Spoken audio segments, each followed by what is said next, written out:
That sounds good. Double, double, double dipping, like them politicians. Hold on, let me check the audio. Oh, I have found one of the biggest flaws in the Snapdragon chip. What? Mm-hmm. Man, I was just sitting out here telling my baby sister to get that. No. That's not a reason not to get them, but I'm finding out why certain software that's not working. I know, like I got a pretty like solid idea of one of the main things killing these softwares. Right. It is AVX support. The AVX? Yeah, the advanced vector extensions is like an extended set of instructions for x86 chips. The Snapdragon chips don't support it at all. Ooh. So, and here's the problem with that. Some of these software makers have completely written their software with that code. So because there's no support, that's another reason why we're not getting it? They're going to have to rewrite their software. They can't even really like port it. Like it's like a whole rewrite. So it's yet another hurdle for the engineers at some of these software companies.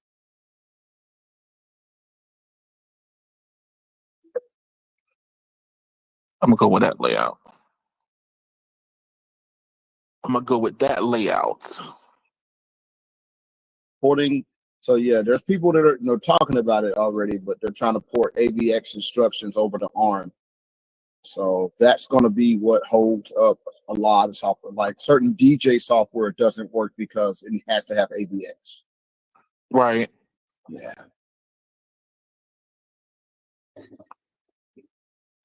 Huh. So some of the developers are in the forums. They're talking about this. To me, I'm like, dang, they should have just made it AVX supported, unless like AVX is supposed to get discontinued, which I got to dig deeper into that. It could be something that's supposed to be discontinued anyway. Well, That's why they didn't bother. Is it going to make the code longer and not efficient? Well, no, that doesn't matter. That's irrelevant. It's not about efficiency. It's literally like a language that these chips just don't speak. Ooh. It's not about efficient or not. And it's not it can't be programmed to be able to speak it? No, because that's hardware. Remember, we're talking about a firmware. Oh, okay. Whatever extensions your processor support is what it supports. It can't add new ones. That's why there's older chips that can't run AVX either. There's older x86 chips that can't do it. Huh. Yeah. So most stuff supports like SSE. You got SSE 1, 2, 3, 4, whatever. You got AVX. You got what's the security one? It's like ASI. What's that shit? RSI. What I'm saying is maybe we should do some research on instruction sets and instruction sets and see extensions what and do a whole show and talk about code. It's time to switch it up. Do you know how much research I'm gonna have to do? I have to go back to the basics. Man, why are you lazy, man? I gotta go to the basics.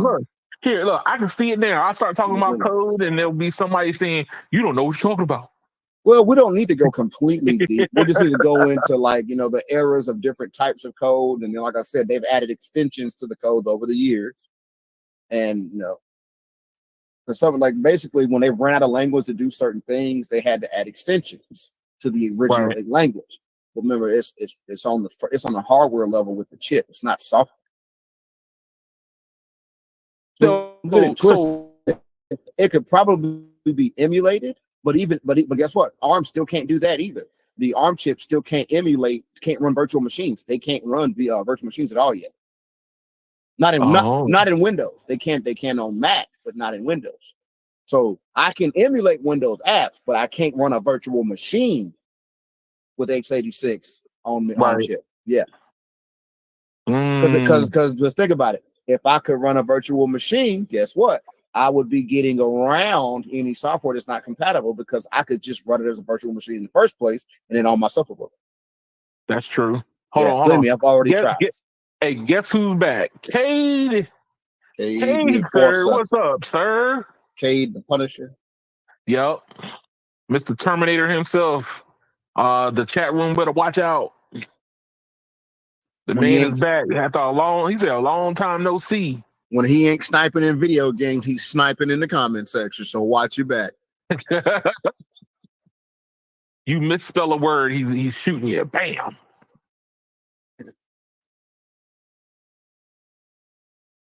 Be like, oh, you misspelled it. He don't shoot ears. Hey, don't trigger him. He'll he gonna come right into the room. What did somebody say ears? I heard ears. He don't shoot ears. Ain't that right, Kay? You tell him I don't shoot ears. I heard ears. Ears. I'm still getting up. That's why. The great Richard Pryor is the inspiration for that. I see.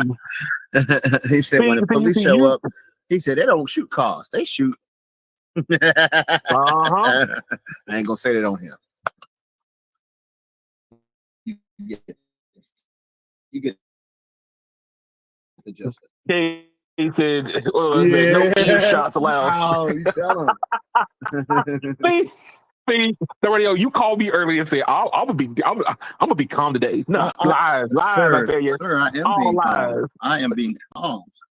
All lies. You can't tell that I'm calm. Hey, I hear you. You're calm in voice stature only. Listen, I mean, I'm just saying, my friend. I promise you, this entire show is about to be an exhibition of calmness. I hear you. Oh man! So first of all, how's your week been? It's been all right. Last week you were busy in the studio. You don't let the public know when the album dropping? We don't have a finished date yet. We still have more records to record. So, I'm going on vacation this week, so I won't be probably answering the phone too much for anybody for about a good 9 days. 9 days? Yeah, I'm taking a 9-day vacation from work and life. Yes, sir. Dang. Well, what part of the country are you heading off to, or is it going to be the man cave only? I am going to the great state of Florida. Oh, Florida. Yep, I will be in an unknown region of said state for an extended period of time, and enjoying my family and relaxing. That's what's up, man. You end up going to like Tallahassee. Nobody goes there. Oh no, I ain't doing all that. That's where T-Pain from. Them Haitians is crazy over there, man. Oh yeah, K. Hey man, he working on his album, man. Yeah, K, you missing a lot. Absolutely, the album's coming. Yeah, it's the what's the name of it? No radio. I had it in my head. What was it? It was the old man taking Granny Draw's album. No, not at all. Not at all, sir.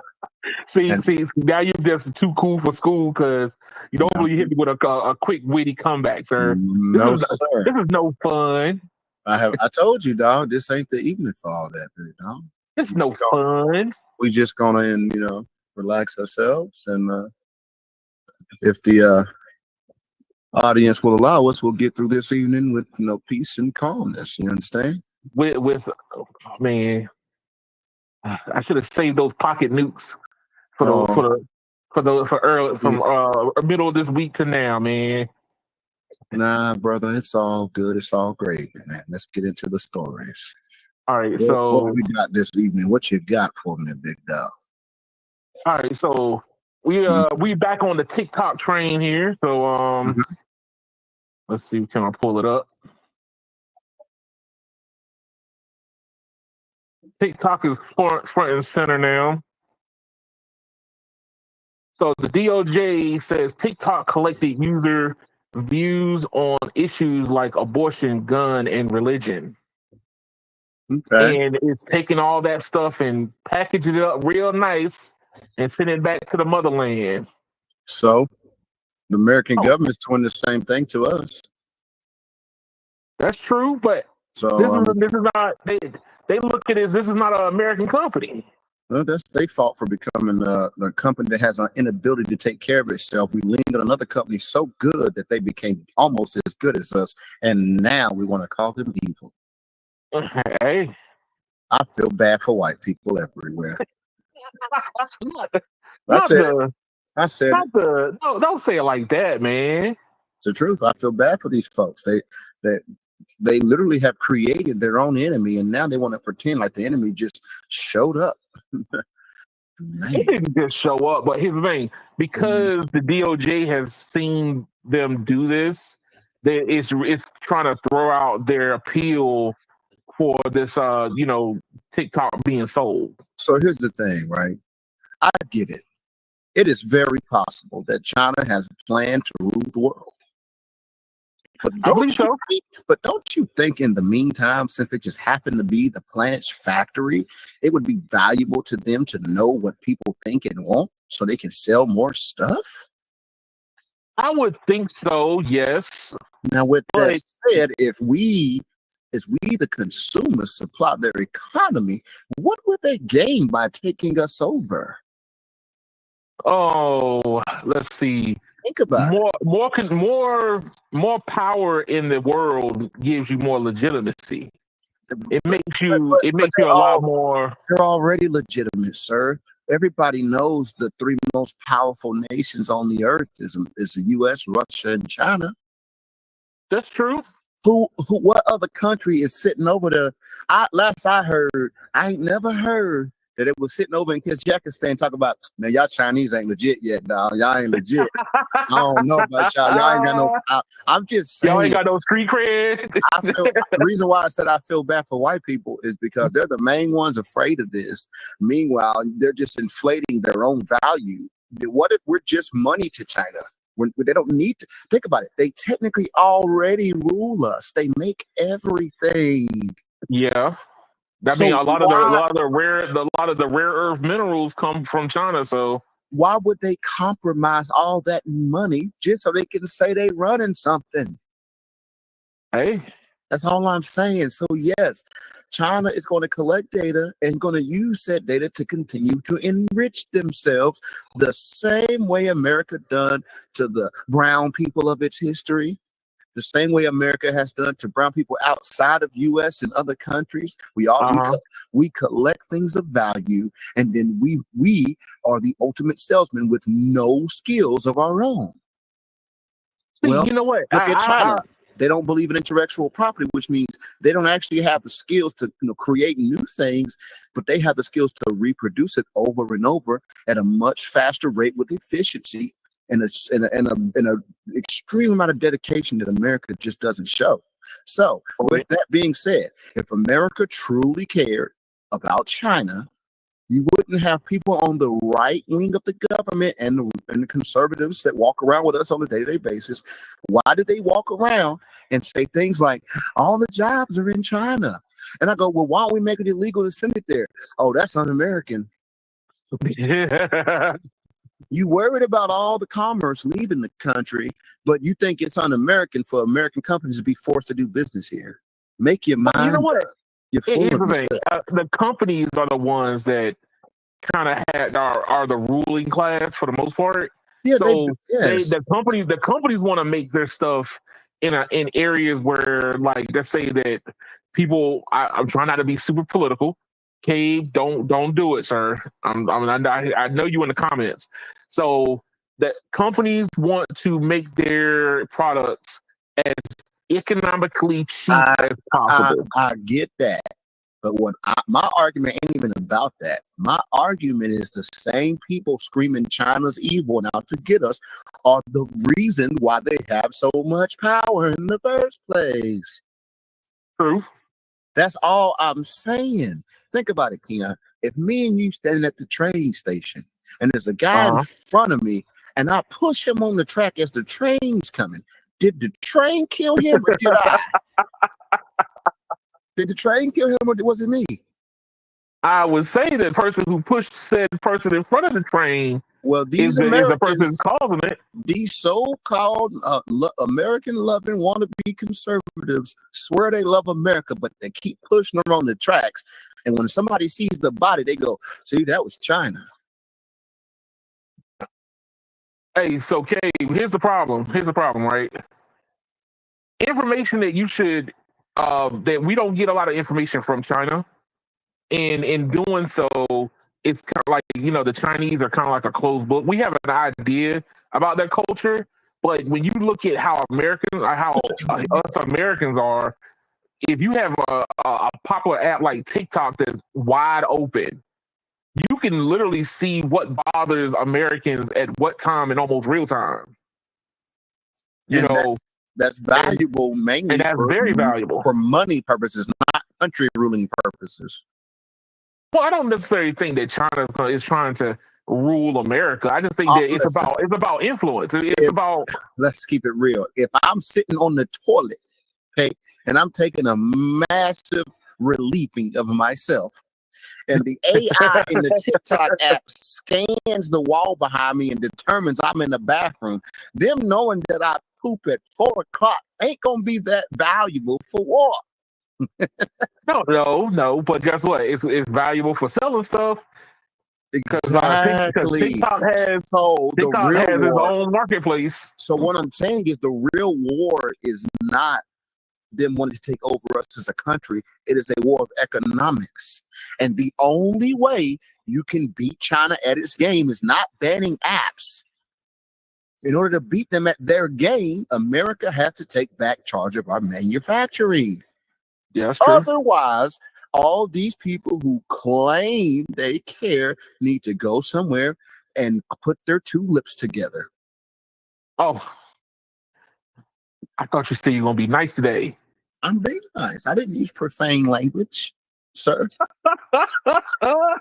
I could have said something totally different. But you are saying innuendos. That's good. Hey, good enough. All I'm saying is I'm so tired of hypocritical people that have so much to say about China, yet they have no answers to the actual problem, which is why their lips belong together. Here's the thing. I think that somebody probably set up here and was like, TikTok is bad and that we need to do something about it. And they probably been eyeballing TikTok because they want them either off the table or they want to buy them, right?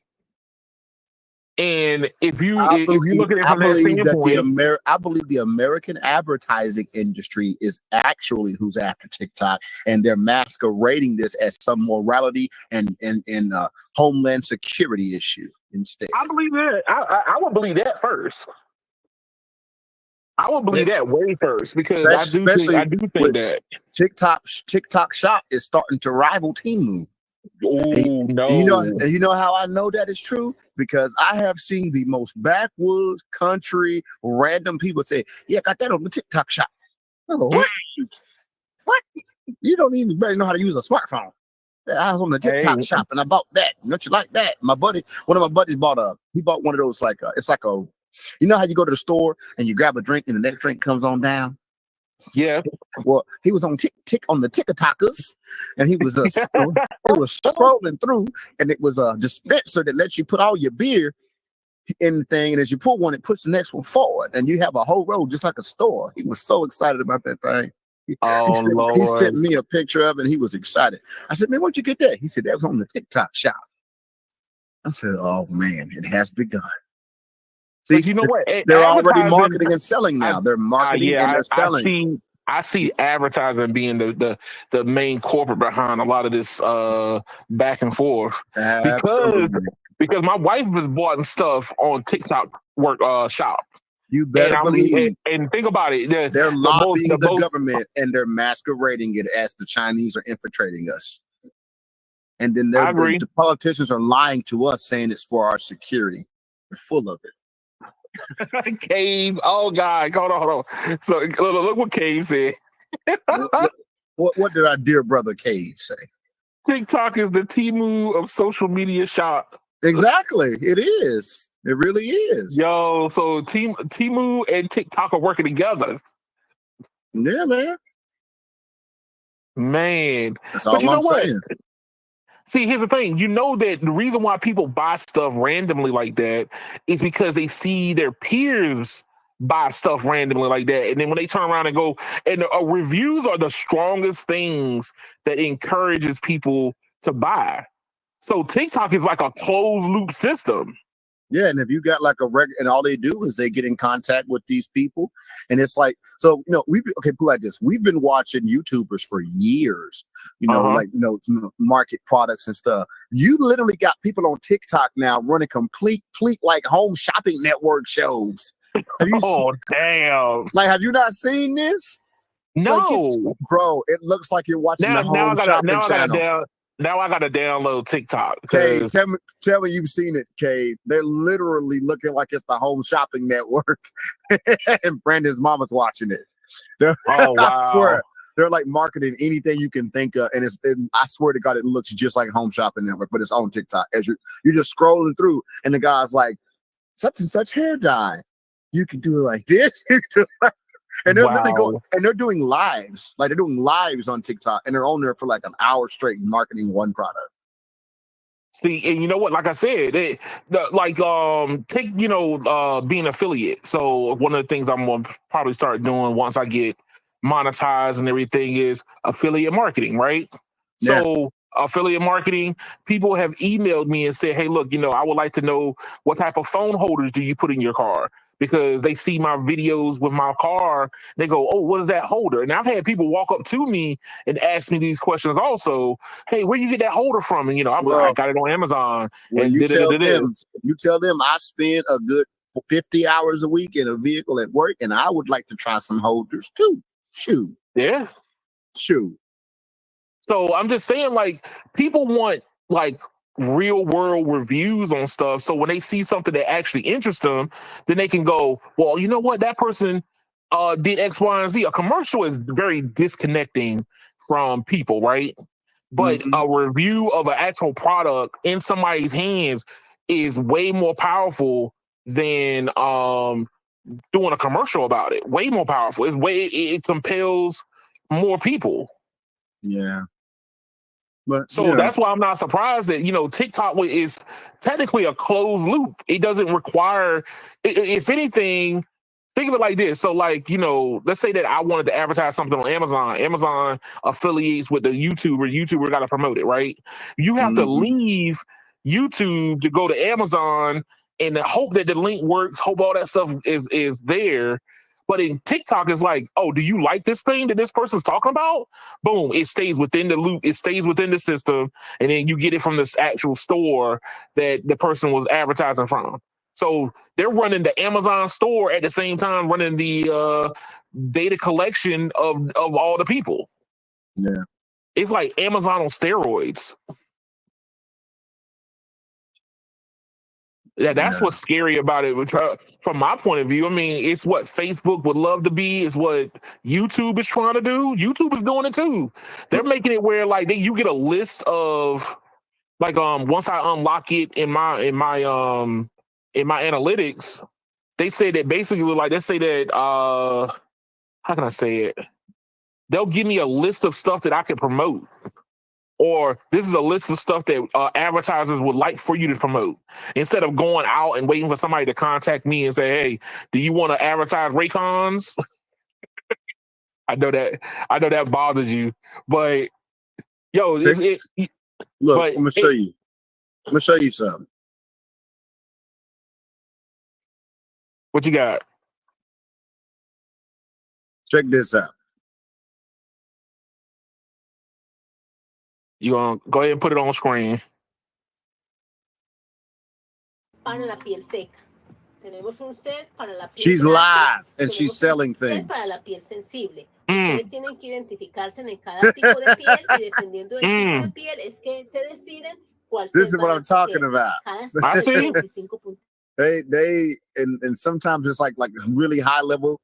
Like this other girl is selling dresses. Like live, and then somebody else is selling cologne, perfume, and it's like you hit the link at the bottom, and you can get this cologne from TikTok Shop. Like what? Like this dude right here, he's selling fans. Look at this crap. This is what TikTok has come to. It is home shopping network for young people. But you know what? It makes it more powerful because it's within the system. Guys, this is our new product, the high-speed hair dryer, and its usage is also very easy. there has some buttons. This can control your temperature, and there. You see my point? I see what you're pointing. Hey, what this I'm saying is what the Chinese are really doing. They're making that more red, that moolah, that kato, that paper, that cheddar, that fetty, that guac. They're not thinking about how they can take down the nuclear missile silos.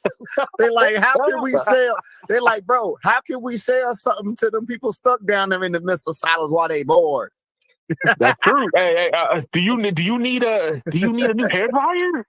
And the government's like, yeah, he bought something on TikTok that he took it in the missile silo with him. The Chinese are spying.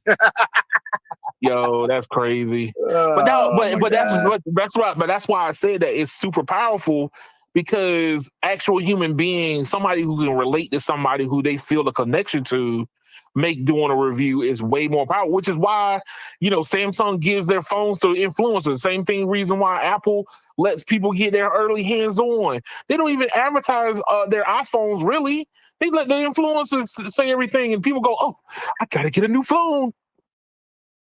Well, I mean, so here's what I'll say. I will say this. Most people I talk to, they're not even thinking about phone upgrades. Oh, like really? Like real talk. It's the okay, Keon, my teenage daughter. Because I'm such a nerdy dad, and I like my kids to have some nice new things, Yeah. We sitting in the truck, and I noticed, her battery's low again. I'm like, man, that battery's low a lot lately. I say, oh man, you having trouble with your battery? Yeah, it kind of died fast. I go, oh, so about time for a new one. Nah, I'm okay.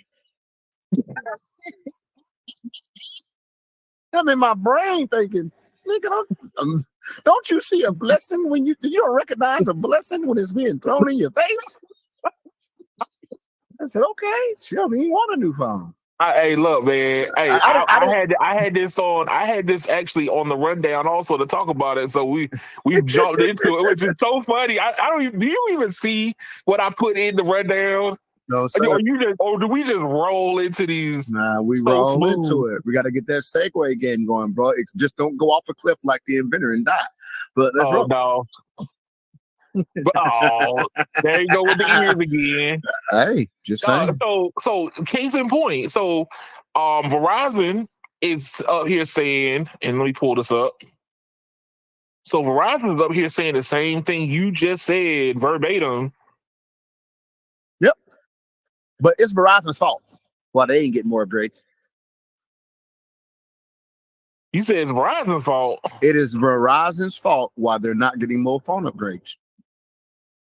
Oh no! Hold on. So let me go ahead and cue this up.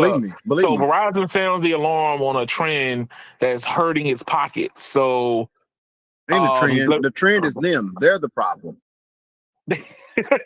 So here you go.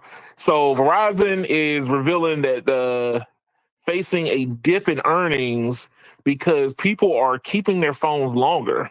Okay, now. This is what my gripe with Verizon is, and I hope somebody from Verizon is listening. Verizon is so scammy and so low down that they dirty Shane. They would dare to only give good phone trade-in deals to the absolute highest plans when they previously didn't do that, and try to tell you it's a feature. They literally list, if you look every time, if you go to Verizon's website right now or the app, every single deal, you have to have the ultimate unlimited plan to get it. Previously, as long as you had an unlimited plan, period, you would get the same deal. They got the nerve to make it sound like it's a feature when before it was just a fact. Yeah. So they're getting less doing the same thing that T-Mobile's doing. Not really. And the reason why I say that, T-Mobile allowed a lot more things than Verizon did as far as your flexibility. For example, T-Mobile would let you make extra payments on things anytime, and right from the website. Right. So you could pay off earlier if you wanted, right? But this is what Verizon's doing. They're giving you different trade-in credit amounts based on your plan. Uh, So if you got a welcome unlimited plan, and the only thing they even want to trade is an iPhone, and on top of that, they're only giving like $400 credit. Now, mind you, if you are a person who bought $1,000 phone and you now owe $300, you gotta pay off your $300 debt just to get a $400 credit on a new phone that's broken up over 36 months or whatever. Come on, dog. No. Hey man. Hey, look. So Listen, on a side note, so John, reader John, he says, true story. Verizon is telling you that that's a bug. It's a feature. Yes, exactly. So with that said, to me, if you want people to stay with your company longer, because these trade-in deals with these monthly bill credits is a tool to keep you longer.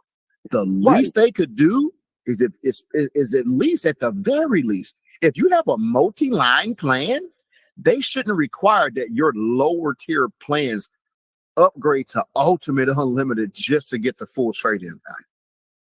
They didn't do that before. They just added that with that plan. Everything's about trying to move the customer up different tiers. Well, what they're going to do is the customers ain't going to move up. They're going to stay with their old phones. They're not going to upgrade. So congratulations, Verizon. You have made it impossible for your customers to even dream of upgrading with you. Period. So in this article, it says like wireless customers aren't upgraded to new devices as often. And I'm one of them. I mean, hey, look, you know, the reason why I'm not upgrading as often is because I don't see much change between the network and the devices. So there's no need for me to be like, oh man, I got to get the latest phone, because whatever feature the phone has, it's not being even pushed. It's like, you know, this is the part that kills me. For me, from a nerd side, is like, yo, you know, let's say that Qualcomm comes out with a new chipset that says, hey, look, you know what? This thing would do 18 carrier aggregation, and it will also float in my hand because the radio signals let it float. And then you'd be like, well, that got to be enabled by the carrier. And the carrier goes, yeah, we're good. You don't got to worry about that. Problem. Here's another problem, and I want to make sure that you hear me clearly. This is another subtle problem that don't happen on T-Mobile. Right. People say that it is a benefit that Verizon lets you mix and match. Yes, I've heard you say that. Yeah, in theory, yeah. If you don't ever want to upgrade, see, there's your caveat.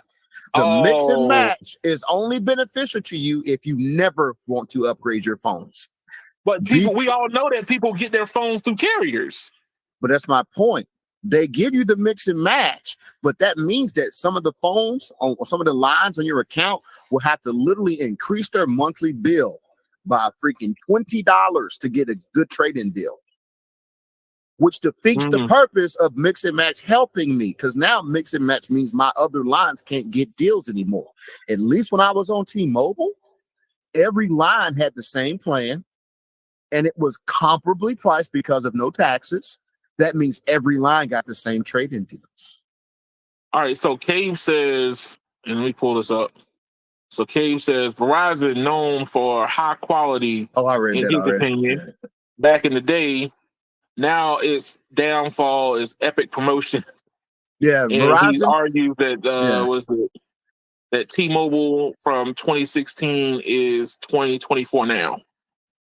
Yeah, I mean, at this point, Verizon is its own worst enemy with this. They're not doing anything to encourage upgrades. So basically, that's what it comes down to. People like me and you that buy phones constantly, they don't even have a plan for us. We don't even have an option. At least AT&T and T-Mobile have some sort of, like yearly upgrade plan where you can jump to the next line. Verizon don't even offer one. Yeah. Oh, I mean, they don't even try. Which means that they see it as a problem, which means that they don't see a reason to invest in it. But that's the thing, right? Yes, say the phone, say if I didn't have any trade-in credits and the outright monthly payment on that phone was say $30 or $32, right? Right. If you told me, hey man, for 10 more bucks every month, you can upgrade every time a new one comes, I would sign up in a heartbeat. It ain't even an option at Verizon. And they can't say they're losing because I'm going to be giving them back the same phone I just got that's still probably worth 80% of its value, that they can now resell that phone and get me the new one and keep me as a customer. That's true. And I'm going to be paying the taxes up front. So dude, they're full of it. They're full of themselves. They want people to upgrade while being ripped off. And we're not interested anymore. Which is why I pledged today that I will be leaving all the major carriers very, very, very soon. Yep. My family will be moving to Spectrum Mobile, and I will become a network gigolo. Oh no! You didn't say you was dropping major updated news on the podcast, were you? I will be a network gigolo because Apple will finance me a phone every time I feel like it, and I just pay off my own one, sell it, and get a better deal than working with Verizon. Hey, that's true. And it don't take 36 months to get out of it.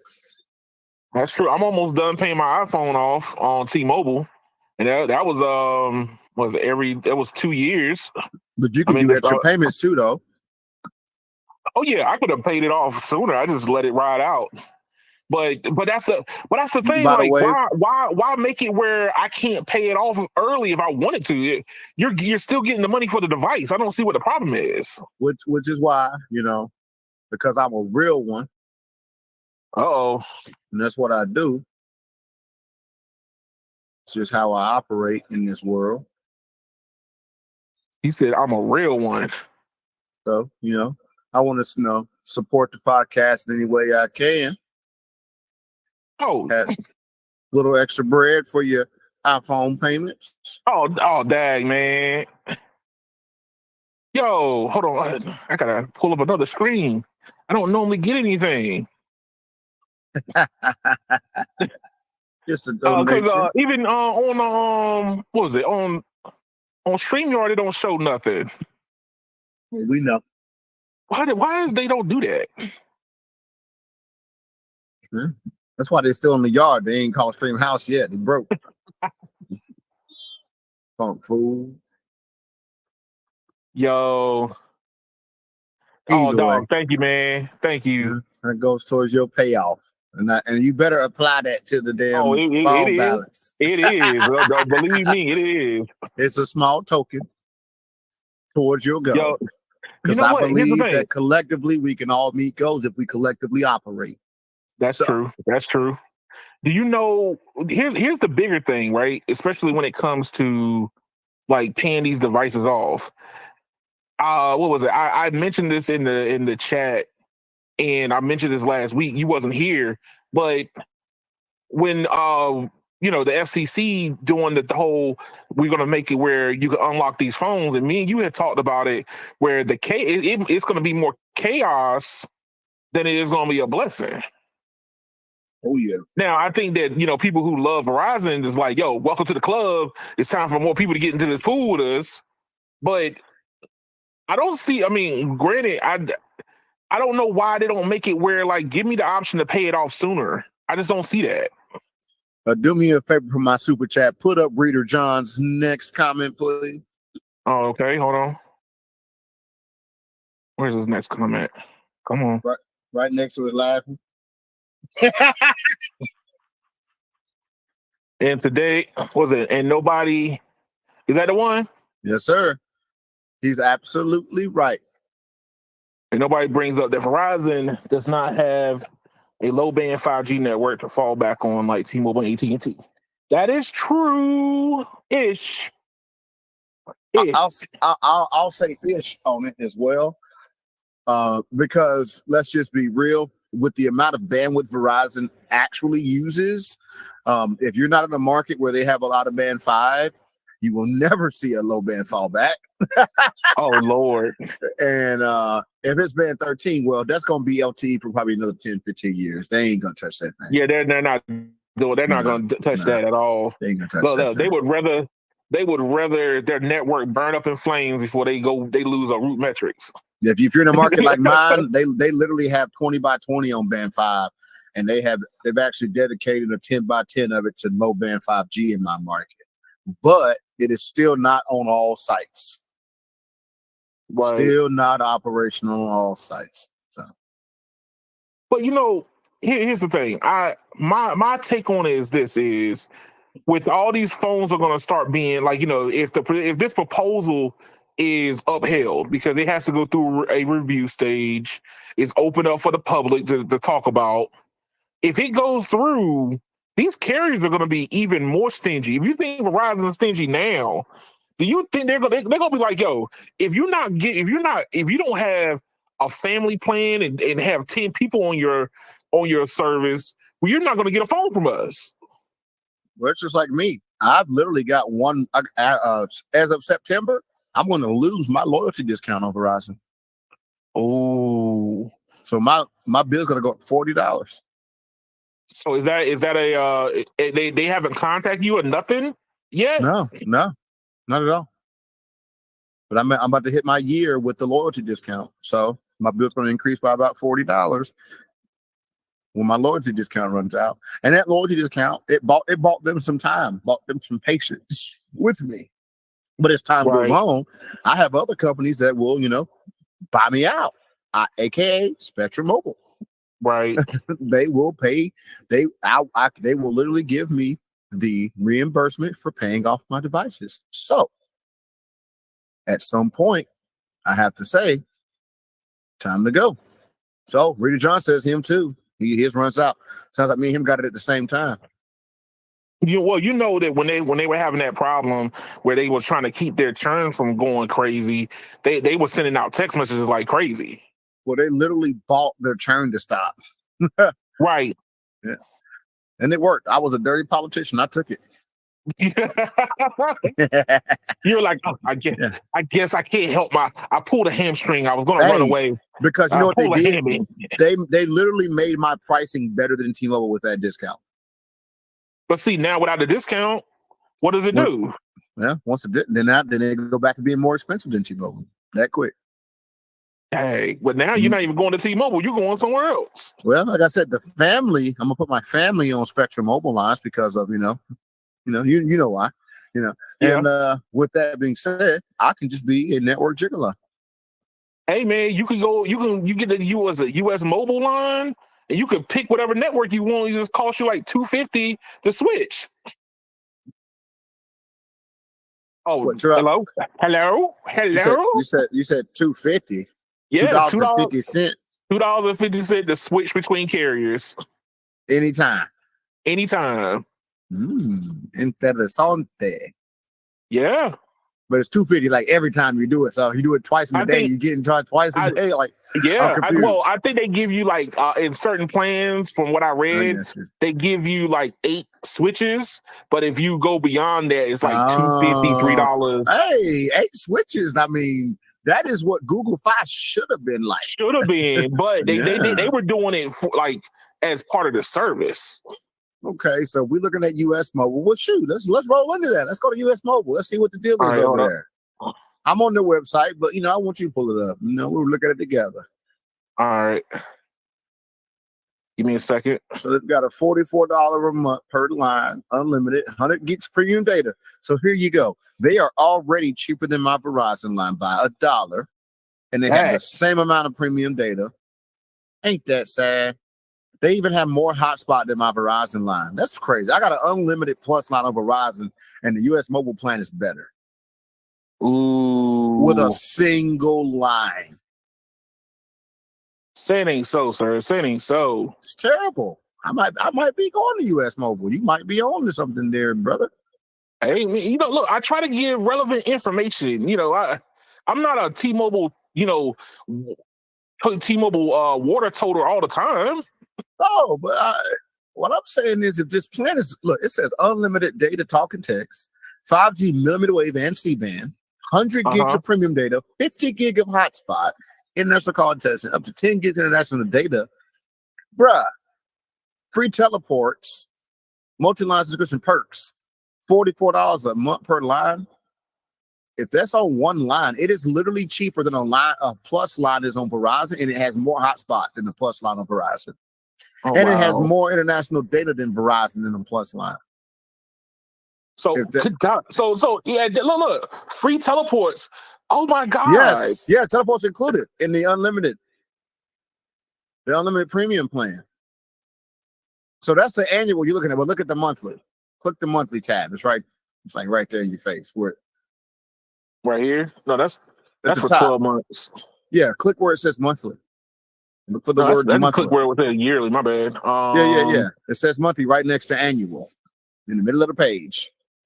No, don't go scroll nowhere. Stay at the top right there. Right here. It's $32.50 a month. No, but just click it, please, sir. You're not. Scroll up, sir. You didn't. You clicked the plan. I said click the word monthly. Scroll up, not down. Up the page, not down the page. Up some more. Uppy. Oh, I'm going up. Uppy, daddy, uppy. Why are you at the bottom of the page? I want to be at the top of the page. There you go. Stop. Okay. Monthly. There, now, there you go. This is more I'm looking all over the place. Everybody ain't gonna pay for yearly. This is what matters. $44 a month, unlimited premium. Look at that. You get 100 gigs of premium data, 50 gigs of hotspot, 10 gig international, free teleport, sir. This is better than Verizon's plans. Woo. And you can choose whatever network you want to be on. This is cheaper than a Verizon welcome line with more data and hotspot. Oh. Now, what QCI is, it may or may not matter depending on where you are.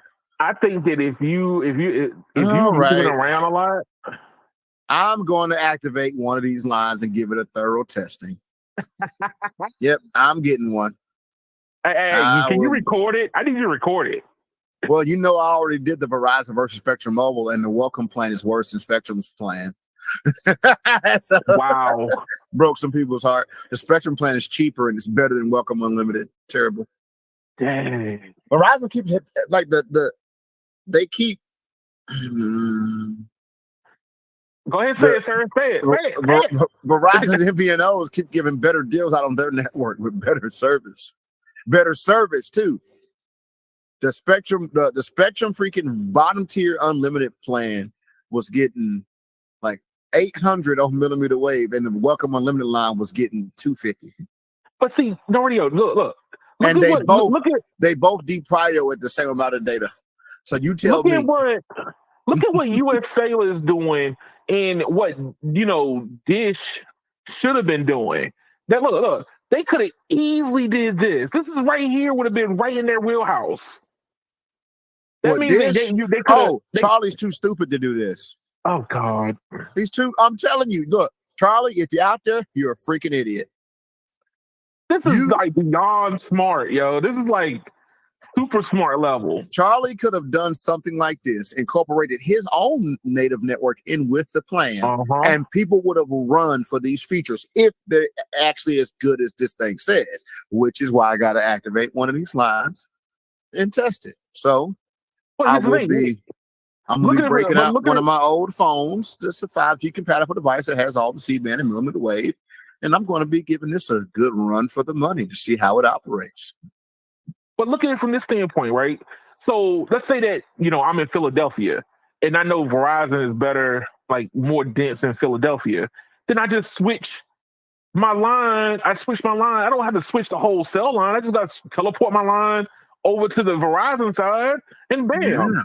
Yeah. And now I have a Verizon network that I'm rolling on. If I'm over here in DC, all I got to do is switch to T-Mobile. What's crazy? If you're in rural America, you switch to AT&T. I could put my whole family on these plans, and it will be cheaper than Verizon. Oh God! They got multi-line subscription perks.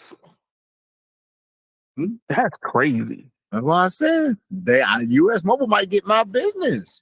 Hey man, they're in a position to be able to really do it. Well, I would still put my family on Spectrum though.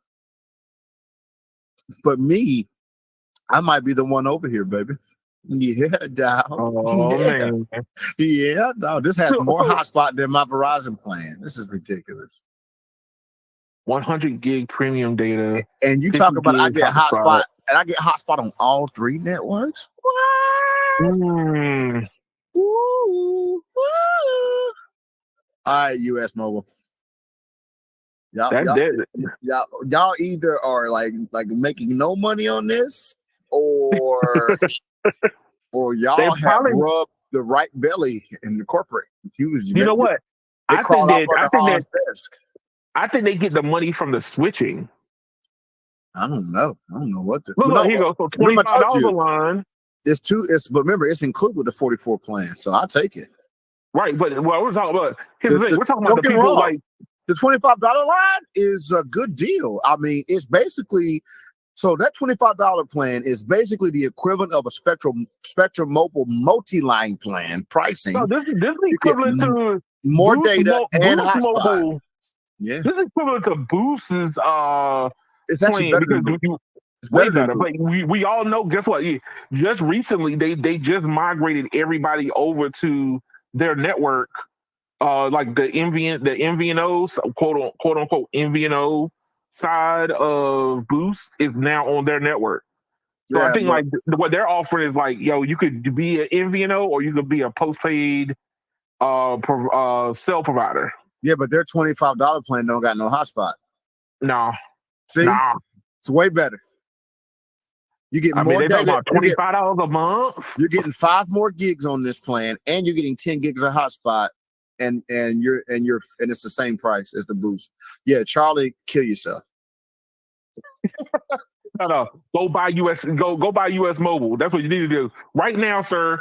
Go get them now because he'll destroy it. He'll destroy it. Don't do that. What's wrong with you? Look, man, he needs help. We need to help him. He needs Jesus. Man, Charlie needs to step down like Biden did. Oh.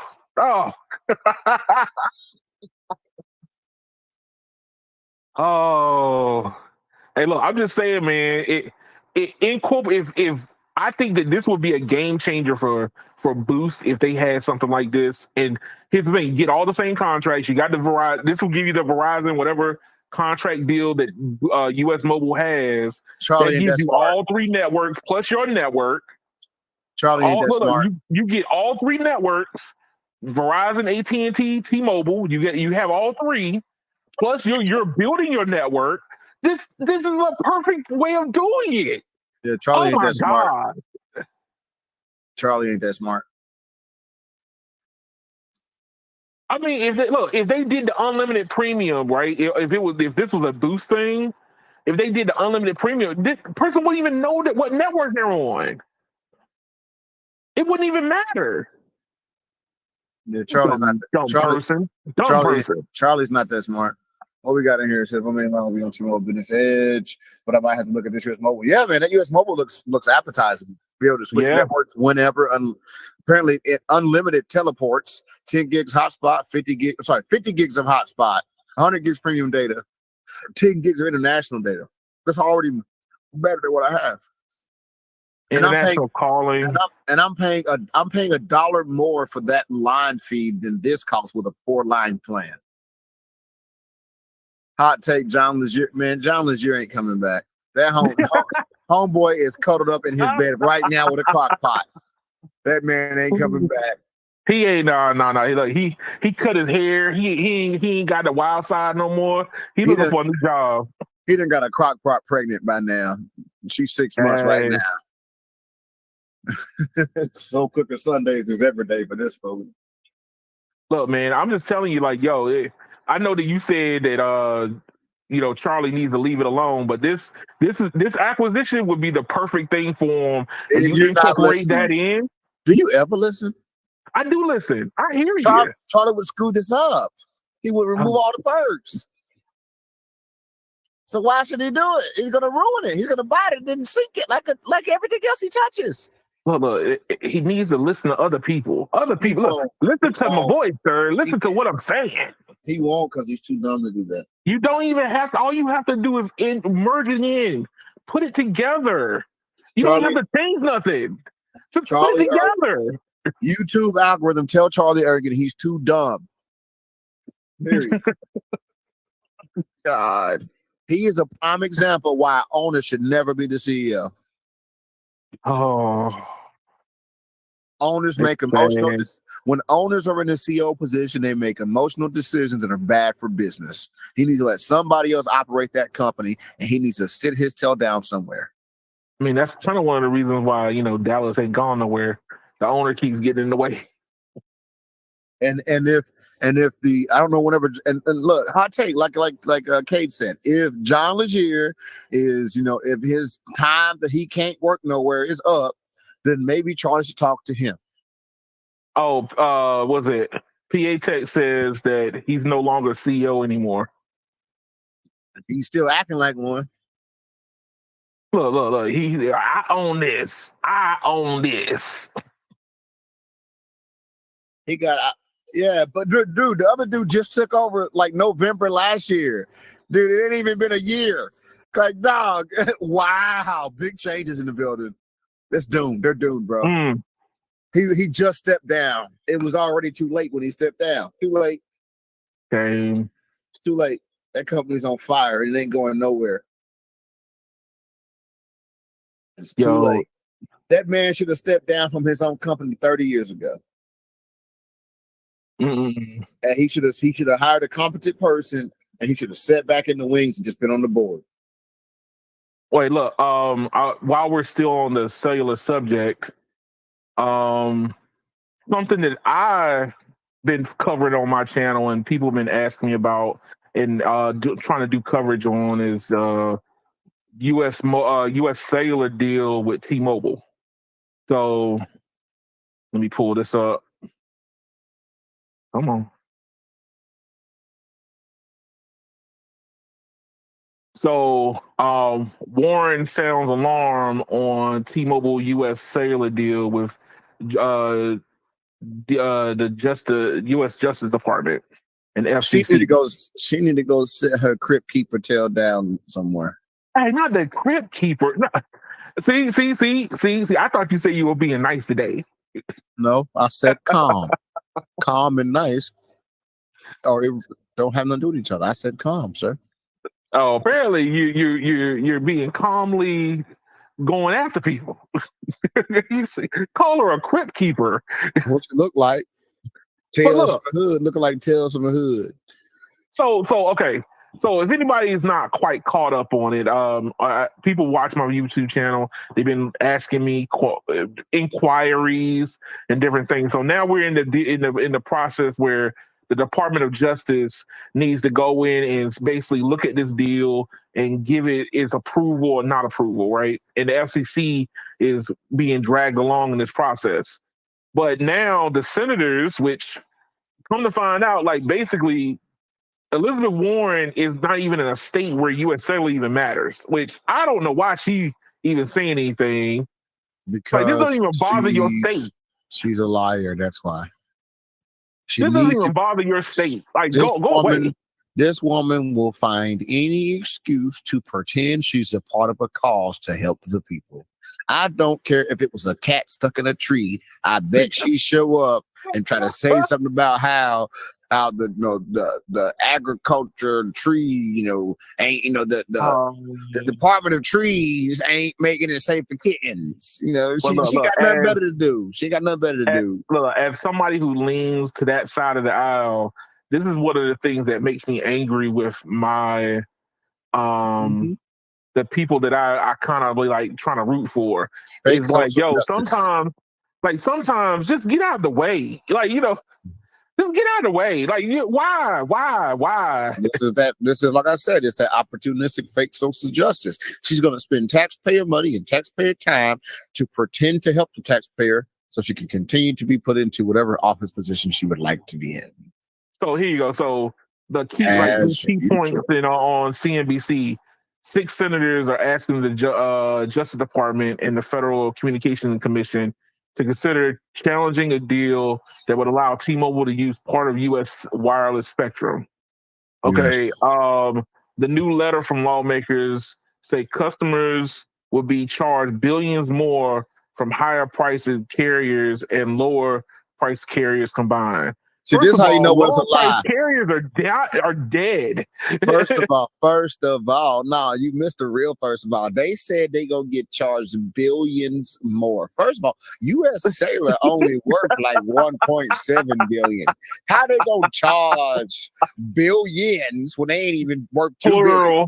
Like they don't have a customer base large enough to make $1 billion in 10 years. They need to go sit down somewhere. Then look, you know, because even in their press release, because you had talked about this, and I've talked to my father about his U.S. Cellular line. His line is more expensive than my phone lines. So T-Mobile even said, "Oh, y'all can keep y'all plans." In the rare, do you want to keep your? You can keep those. Matter of fact, you'll be paying us more than what we'll be getting from you in the first place. They're not even going to make you switch plans. That lets you know how lucrative this is. They don't even press to even switch you out. Yeah. It gets worse. Lawmakers are asking. We need term limits. They need to fire all these old idiots. Get them the hell out of there. I'm done with them. Hey, look. Then you add insult to injury. Lawmakers are asking the Justice Department to consider unwinding the merger between T-Mobile and Sprint. Once again, proves how dumb they are. Literally impossible. That is the dumbest. All those assets are mixed in now. It would be hell on earth to do.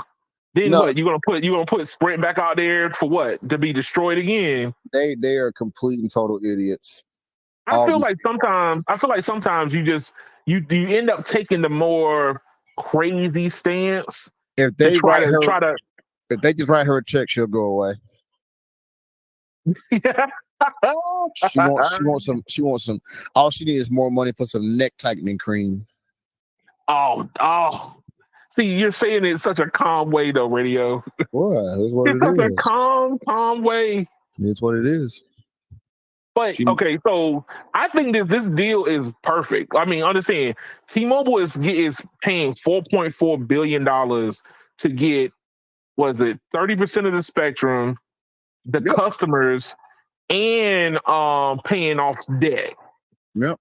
They're paying off debt. Like, who pays off debt? Nobody go, man, I like your house, but I don't want your debt. I would love for Elizabeth Warren to come in here to explain to me what is the alternative? What is US going to do otherwise? You just want them to just continue to sink and die and get nothing for their assets? I'm just confused. You know what? I think that a lot of, like I said, I think that this is just people don't want the deal to go through without some type of challenge. They know it's going to go through. It's kind of like it's a no-brainer, really. If you sit here and think about it, what is US Cellular going to be able to do? Nothing. Elizabeth, they're not going to be able to tie their shoes soon. Okay, well, I guess it is a non-story. What's the next one? Hold on. Hold on. You know me. I'm cut dry, clean. Keep it pushing. I know. Push it.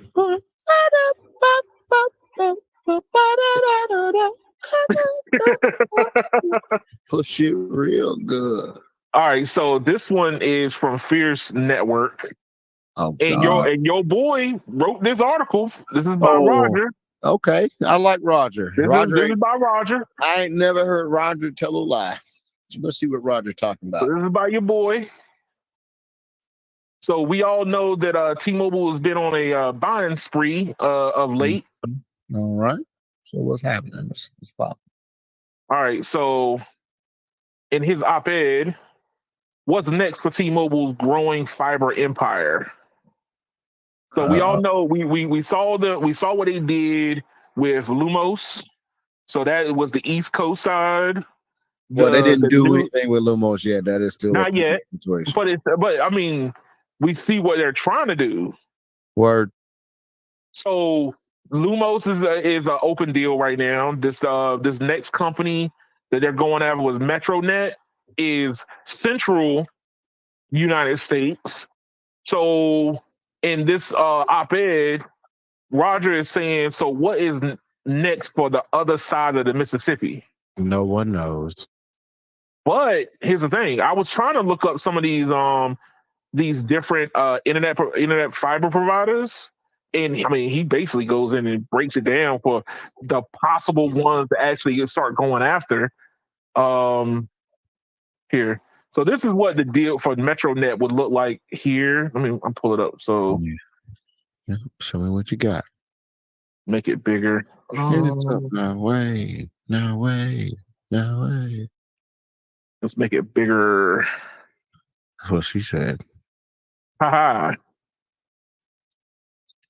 No world. So this is MetroNet is covering this. So Midwest, some North Carolinian, South Carolina, Virginia, some Texas. MetroNet is in Vegas too, but I don't think they're going to get a lot of that. It all depends on what type of deals they end up hashing out. Mm-hmm. MetroNet is a non-factor, sir. But this is what they're trying to grow after. Go out there then. Wow, you get 3 blocks of service.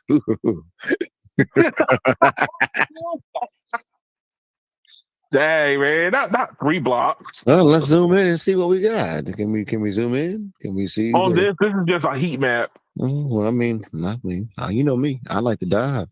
I like to dive deep. That's just a heat map. I went to their website and it only shows the states they occupy. They don't go that deep. But I need to tell you, they barely exist in the first place. So the look ahead basically is like, so what is next that lies west of the Mississippi? So you got Quantum Fiber. As you can see, they cover the largest chunk of the West and Midwest. Quantum is just a spinoff of some of the old CenturyLink stuff. And then what's this? Zipline? But that's only like the upper West. You know, what is it? 1, 2, 3, 4 states. A lot of it's just centralized. Luckily, it's centralized around what is it? Seattle or the more populated areas. Anyway, Zayo is nationwide, but they're more concentrated towards cities. So they built 3 blocks. Oh, dang. Well, he's always exaggerating. Hey, look, I'm just saying, I've done some speed tests and I've seen Zayo pop up on my speed test. I'm not talking about Zayo, I'm talking about MetroNet. Zayo's like in the Northeast a lot. They're heavy in the Northeast, but they like non-existent in the South or the North, like just a North period, you know. Right. But also I was told MetroNet. I think that's hilarious that you even brought MetroNet up. But that's who they purchasing. Man, or they're doing a venture capitalist but there's nothing big joint about venture. That. Yeah, but that's nothing big about that purchase. Hey, look, we all know that T-Mobile was going to have to get into fiber somehow, some way, right? Oh, I know, but so the question is how is this empire going to start looking? It's too late. No,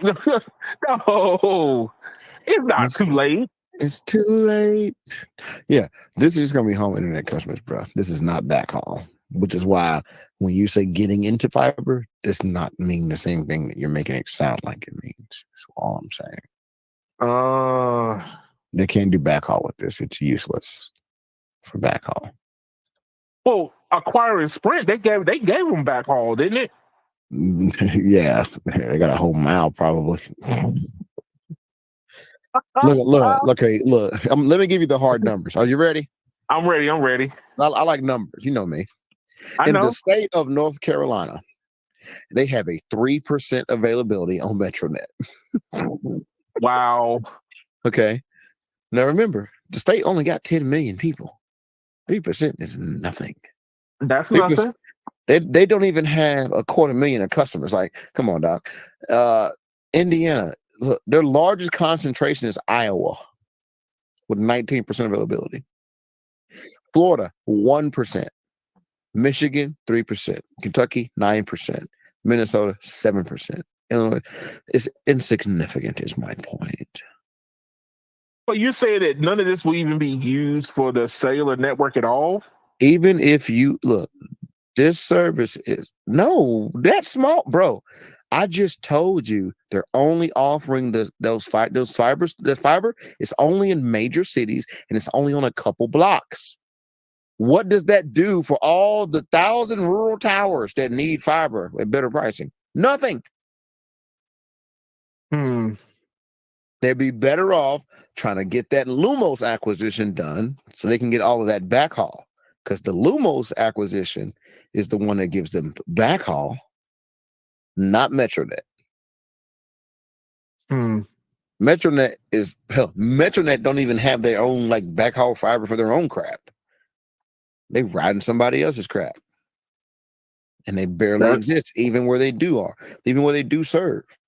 They're put it like this: they're in 6 regions in North Carolina, and still only serve 3% of those regions. Like, come on, man. I'm just looking at. I'm trying to see what the bigger picture is going to end up being, because check back in 10 years. It will be good for them to provide fiber access to the home, but really where you really needed it, so you can, because even in this article they were talking about the let's see, let me find it. If they ever want to build millimeter wave, they need it. Convergence opportunity. So AT&T, having its own fiber gives them that convergence where you can start overlapping, providing fiber access as well as mobility to your customers, and not paying $15 to $2,000 a month for backhaul. Right. So that's what I'm saying. But what I'm telling you these is acquisitions don't do anything for you, then why? That's my point. They keep buying home internet providers, and that is not a backhaul network. Most of these companies that they're buying don't have large expanse backhauls. They literally ride everybody else's crap still half the time. Lumos, I mean, so far from what I've seen, Lumos is the only worthwhile one. Metronet, waste of time.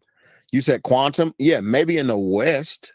That Quantum is Quantum being a possible get later on, a little further later on, because if you look at Quantum's footprint, it's pretty much the Midwest, central Midwest and West. And the only thing it doesn't really have is California. And even then, like I said, they're only in a couple spots out there in those places. Like I'm pretty sure Quantum is in like Nevada. Yes, pretty sure. They're showing heat on the heat map is Nevada's being one. Yeah. But then on top of that, the Lumos deal didn't give them as much real estate in Florida. Quantum would give them the real estate in Florida that they need to expand outward.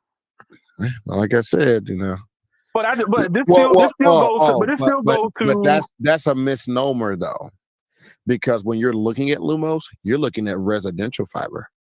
You're not looking at their parent company fiber. No, I'm not. Segra. Look at Segra's map. That's the map you can look at.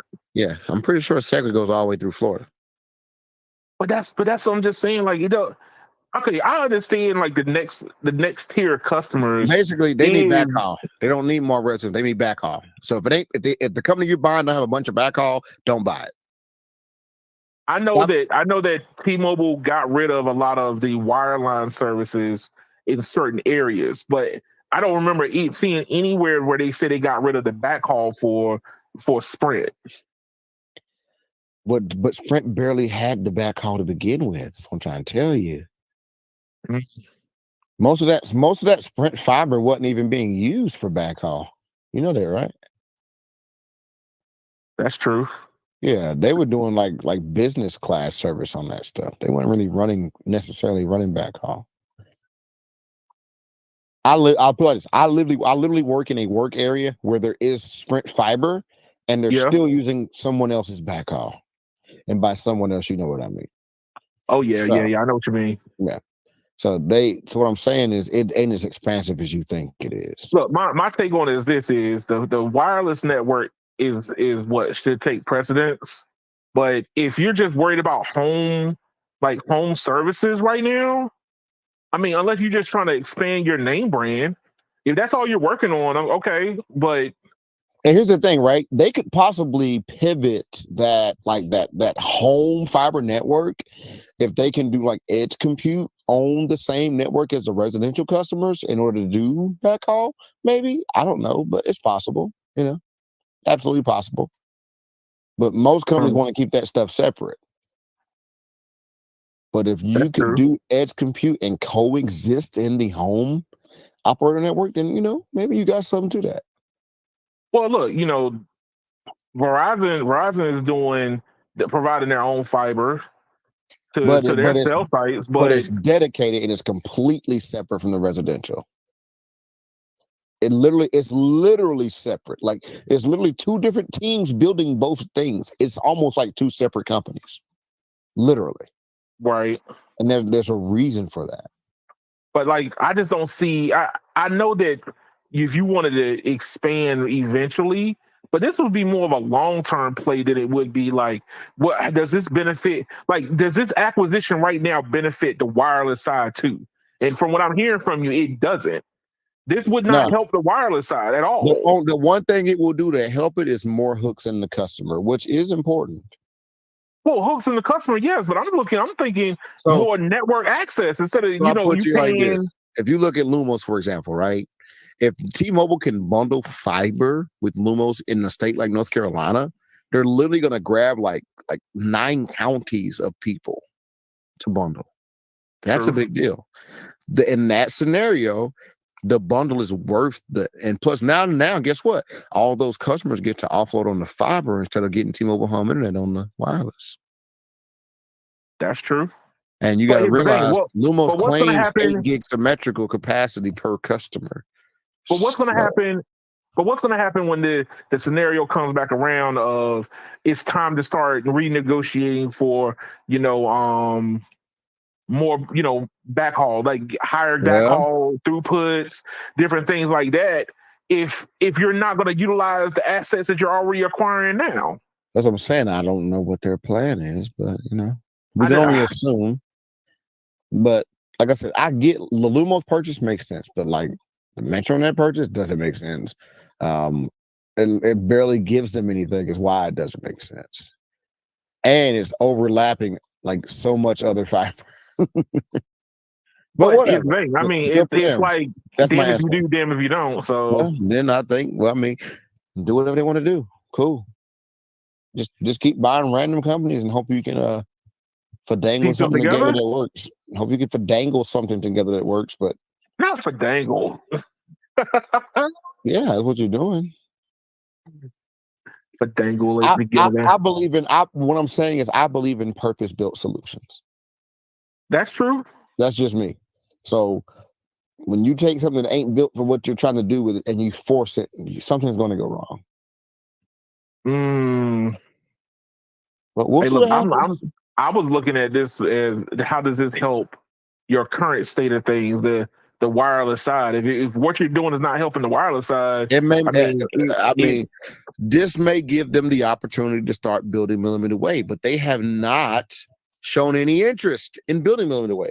True. Which is why I don't show any interest in caring that they want to buy fiber. If you're not going to build millimeter wave, then this is just more ISP internet customer activity. This ain't even really network. Well, it's like the chicken and the egg scenario. I mean, you can't have one without the other. So what if this is building towards the millimeter waves? You know what's going to happen? I'll tell you what's going to happen. I'm predicted. What?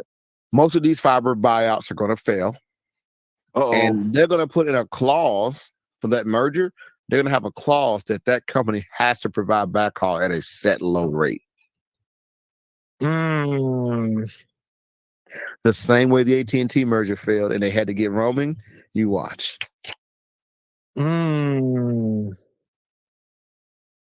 So this is just get your hooks into a company early, and that way you can go ahead and have something established. Yep. I can see that. I can see that.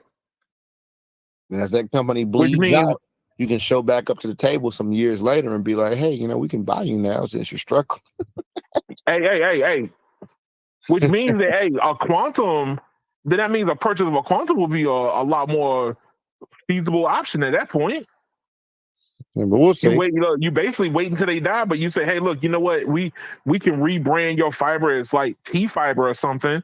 Most of these companies would do better under a T, like, well, no, they shouldn't. Look, they need to kill that T fiber crap. Just call it T-Mobile. Hey, man, you got to name it something slightly different, but not all the way. No, they don't. Yeah. No, they don't. Think about it, man. Come on, look at what Comcast does. It was a Blast, and it was like the Blast Ultra. It was like all these different things that you stack on top of. No one cares, sir. Just don't. Name everything T-Mobile. T-Fiber is a terrible name choice. Oh, hey, I'm just saying, man. Hey, it might end up growing on you like the Cybertruck.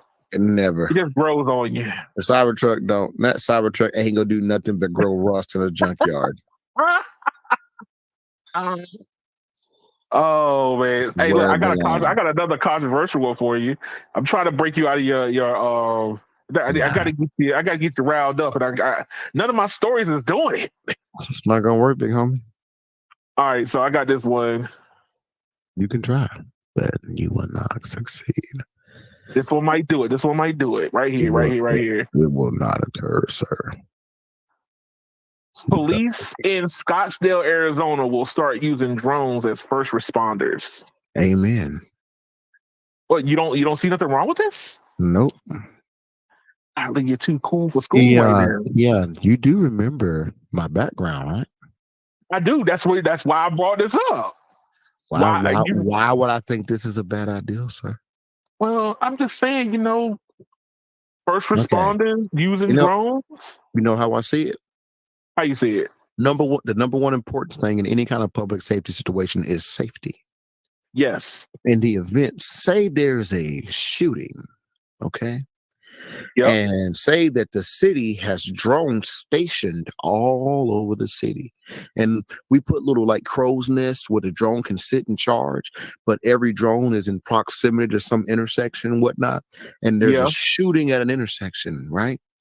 And that drone deploys. We could in real time, as real human first responders, assess the scene before we drive up there. That's true. We could also be taking pictures of license plates, people, anything that may flee the scene. There's a wreck. I'm just saying, there's a wreck. Someone's calling 911. The car who hit and run is running. The drone can chase that vehicle, take a picture, then come back and monitor the patient. What's the problem? I don't see the problem. So why would I be riled up about having more tools as a first responder? Now, the way that they were saying that they were going to use these drones were going to be like assisting first responders be like first on scene.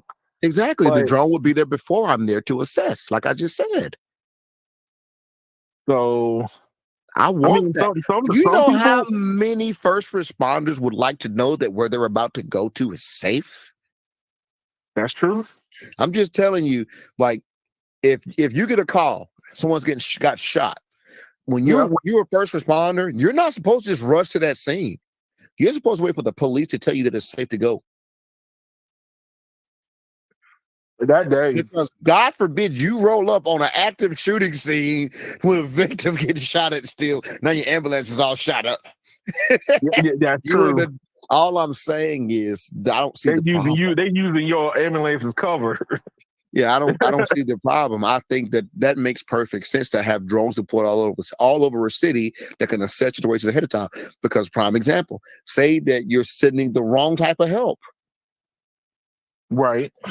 The drone could be like, you can see the footage and you know what? We need to bring that. What's going on, Bobby? So I don't have a problem with it in practice, as long as true first responders get input on how the system works, so they can actually address real pain points. I think it's amazing. Sounds good to me. As I was reading this article, they were talking about like different public safety parameters would need to be in place, and I'm like, I don't see nothing wrong with this. If anything, I would want more of this to be done. Hey, Yeah. more like take DC for example. They kind of do something similar. They just don't do the drones. They put these kind They of got like cameras and police station cameras yeah, at corners in parts of neighborhoods where it's very, yeah. very questionable. That's all I'm You know what I saying. mean? If the gas So station think about it, if the gas station just got robbed, right? And they shot right, the clerk, some poor customers in there crying on the phone with 911. I've been in this situation, so I'm trying to tell you, right. been in real life. You're calling 911 and the suspects are escaping. Wouldn't it be smart to have a drone up on a light post that can just detach and follow the suspect vehicle to keep the police aware where they're traveling? That's true. That's all I'm saying. I agree with that. I was just saying, like, that some people I'm arguing, I'm making the devil's advocate side for I the don't see people the people who like to put the license plate covers on their that. license Hey, plate guess what? If or you don't like it, leave. That's all I gotta say to them people. And we know who we talking about. And if he got a beef with it, we can square up, dog. Now, with that being said, hey, I'm just saying it from that. I'm just saying it from that point of view. If he don't like it, he need to leave. I'm just being real. I'm just being real. I'm just keeping it 100. When people get hit Bobby, and run, I've had hold on one side note. Bobby jumps in and says that he has had Verizon for 17 years. But first of all, I believe that is a call of marriage at that point. You're married to Verizon now. oh Lord. But I just wanted to point that out. He mentioned that. But no, no, hey, I don't have a problem with this. I'm just saying that, hey, look, tools can be used for good and bad, right? Like we got police body cams, right? And it's now revealing like, yo, some of the most heinous stuff that's happening on the police force, right? And now they Like want to turn their body cams off. Yeah, Which is they're why, like, yo, I am an you know what I want? asshole. I don't want the police to be able to do that. I agree. I'd rather have a drone that pops out the trunk of the police car and follows the cop around. I believe so. And he ain't gonna like it, but you know what? You don't got to take the job. That's true. Like, you heard what happened with that lady that got shot in her house, right? Yeah, I know all about that mess, man. Oh, okay. So that's what I'm saying is that cop deserves to die the same way he killed that woman. I wasn't going that far, but I think that something needs to be done. But I just think that technology can be used for good. It's not all like, oh, I'm trying to figure out, where did you go get your Krispy Kreme donuts from, and trying to spy on your life. I seriously doubt that the tools that police officers already have is way more than what I or you or anybody else can even think of. But if you got bad crime in the area, you got somebody might be hurt in some forest somewhere, and they don't know if you're coming. It would be nice to kind of reassuring, like, yo, the drone is on site. It sits next to him. Somebody said, hey, look, we're on our way. Stay still. They can assess the program. Hey, look, put a tourniquet here. Do CPR this way. You might be able to help somebody, give triage while, emergency services are coming. So check this out. Just last year, true story. Just last year, I was sitting in my man cave, minding my business, and I realized I didn't have any beer. Right. So I said, man, run to the store real quick. I go in the house, I ask my wife, hey, you want anything from the store? Oh, nothing. Hop in the car, drive out of Mouthboro to the nearest store I always go to. And there's a gentleman that works there. I'm not going to say his name. Gentleman that works there that always works there at night. And I pop in there, and this man is dead on the counter. Happened last year. I don't think I told you this. No, you actually did. Yeah, man was dead on the counter. Now, I don't know if somebody killed him and robbed him. All I see is a dead man on the counter. So I proceed to check his pulse. He's dead. I had just happened to have my phone had just happened to be doing a software update. I couldn't call 911 immediately.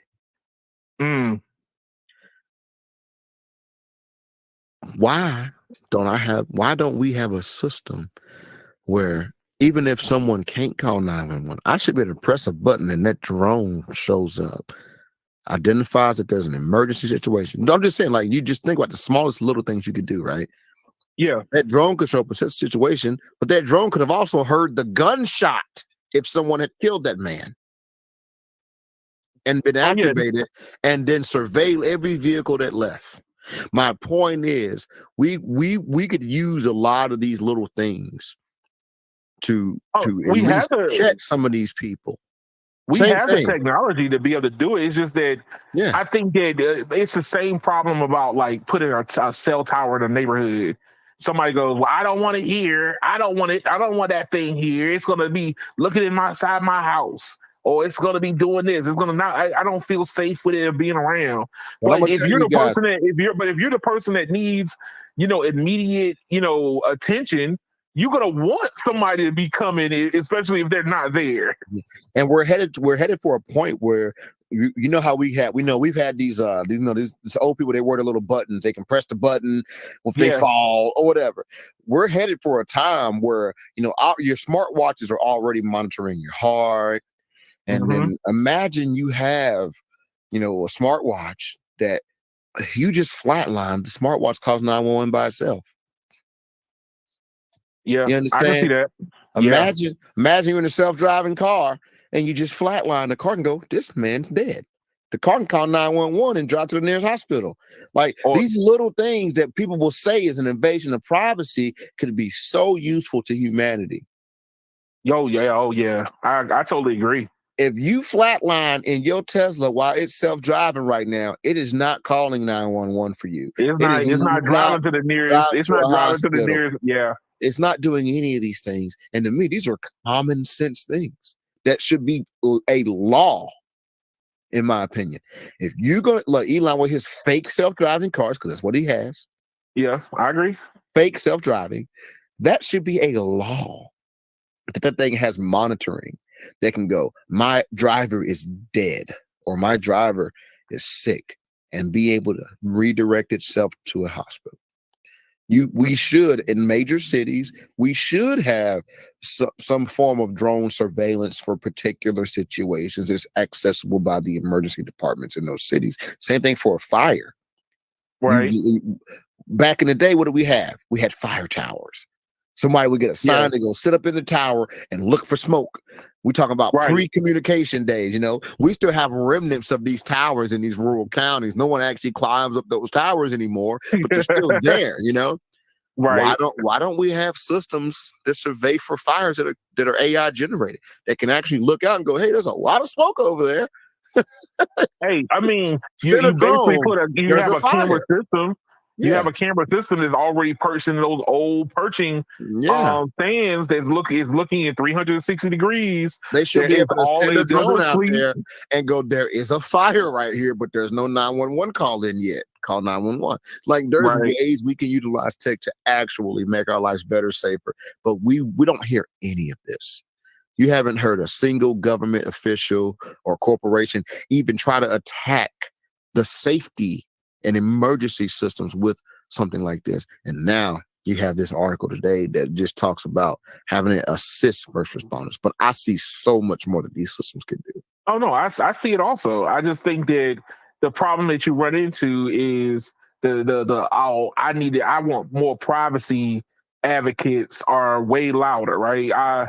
I deserve that nobody should be able to know who I am at all times. Well, I'm a person like this. What about all the benefits though? Like, that's how I look at it. I believe you should have to back your vote up.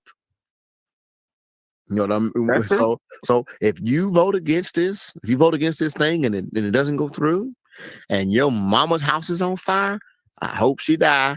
And I hope, and you don't get to blame how long the firefighters took. You don't get to blame how long the ambulance took. You don't get to blame anything, because you value your privacy over bettering our world. But look, we did that one time before. Okay, there were towns in America, like, you had to pay a certain amount per year to, like, the local fire. It still happens, right? But that goes back to the government ain't giving. The government is messing up our money that we pay and not taking care of these fire departments. They're not paying these people. But that's what I'm saying. It's like, yo, look, I'm right there with you. I think that, you know, there shouldn't be as many fires in California with all the technology that we have to be able to prevent these forest fires. The majority of get into the place where firefighters are volunteers. Yes. That don't even make sense. You mean to tell me that the people who have the expertise to save me from a fire don't even have to show up to work? Ooh. Come on, dog. Hey, man. I don't know about major. I know like some of the bigger cities, they have like legit, like large fire departments, but most small rural places, the majority of the firefighters are volunteers. They're working for free. I would think that the California firefighters are not volunteers. I would think that. Well, you know what they're doing now? They're trying to train prisoners to go out there and fight rural fires because they're so cheap they don't want to pay people. Same thing, bro. Why do they got to keep putting our public safety as a discount? Explain that to me. Because it costs a lot to train for somebody's training. Hey, look, you know, it's nothing to send put a whole bunch of bodies in the way. I mean, you look at it from that standpoint. So, you about to share something? Oh, no, radio just dropped. But just to give people an idea, so like a lot of these drones, you could outfit a lot of these drones with like what is it, like gunshot sensors. That's what I'm saying. So as soon as somebody, like, you know, you get some bad neighborhood and there's shootings, the drones can follow where the gunshots came from. You can cut down on crime. I mean, maybe catch the perp running away, catch the car speeding away, catch different things. And it wouldn't just be the drone. You would actually gunshot center the entire area, and the drone could use those sensors to pinpoint. So even if it's a little bit further away, it could pinpoint and get into the scene quicker. And like I said, we want these drones to be like a hive mind. We want multiple drones to be operating in a situation like this. You could say, hey, there's a gunshot at this location. There's 5 roads out of there. You take this road, you take this road, you take this road. Look for any vehicles that look suspicious while I go assess the situation. Like, they could work together. Right. Yeah. And I'm right there with you. Look, especially all these Amber Alerts that we always. Well, most of them are fake. Most of them are fake. It's a fact. Most Amber Alerts are absolutely fake. Well, that means we can cut down on it. The Amber Alerts is mostly like mom and daddy was arguing and dad left and took his son with him. And then that's why you see so many get canceled. Like, wait a minute, man. He didn't actually kidnap your son. That's his son too. Like, we found him. He was at his mama's house with your son. Well, I didn't want him over there. They were eating McDonald's when we found them. like, come on. I didn't want him over there. He took him without my permission. You don't have to have permission whenever you're the parent, unless you have a custody agreement. That's true. Yeah. But yeah, no, I just that was just something like I'm just surprised that I'm now starting to see this pop up. I mean, the fact that we're not using drones as much as we should be doing. The reason I'm not surprised is that when you said flock is a big topic right now. Oh, really? That is the trigger word when you say flock. Oh, see, I didn't know. Oh yeah, there's a lot of different companies that are working on like flock stuff right now. So, yeah, that's a big trigger word. The word flock. I'm gonna have to dig more into that. That's controversial. Mm-hmm. Yo, so in the never-ending battle of EVs versus ICE vehicles, Samsung is jumping into the fray. So, oh Lord, what they gonna do? Give me a folding car? George Jetson, his boy Elroy. But like, man, my roof got a crease in it. You don't have to look at it. It blends away. Nah, nigga, nah. Hey man, I want to be able to look. I think I should be able to stick my car in my pocket. That's what I think I should be able to do. But Samsung is looking to deliver solid state batteries for EVs with 600-mile range and teases 9-minute charging and 20-year lifespan. Believe These you are want to see it. three hot ticket items, sir. Believe A you want to see it. 600-mile range. Believe you want to see it. And also, he said, okay, if the 9-minute charging part is true, it's good enough. Ooh. Now they talking about putting these in higher end cars. They're not gonna do. You're not getting this in the Toyota Corolla. They talking about like the Lexus brand. Wouldn't tell them that ain't much different, Keon. But like, yeah, so Samsung defines as luxury electric cars that can do more than 600 miles on a charge. I don't believe them. I Why don't not? believe them. Hey, hey, hey. They won't charge that fast. Wow. Why would you say that? Because all the other companies claim stuff and they were always wrong. So why would Samsung be right now, sir? Well, here's the thing. Hey, look. The newer technologies. If they say 9 battery, minutes, they mean 30. If they say 650 miles, they mean 500. Oh wow. 20-year lifespan? They say 20-year lifespan. They really mean until the warranty runs out.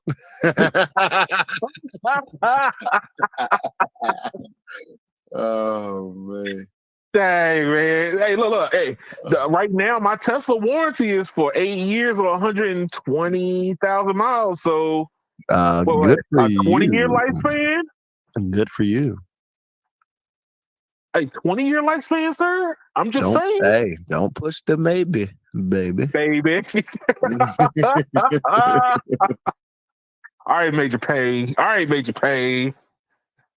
But no, hey, look, I've been saying like Samsung is getting to the game. Toyota is pushing it, and the solid state batteries are starting to come out on the market now. I was just watching a video where they were talking about you could buy a device that has solid state batteries in it right now on Amazon. Oh, okay, what is the device, sir?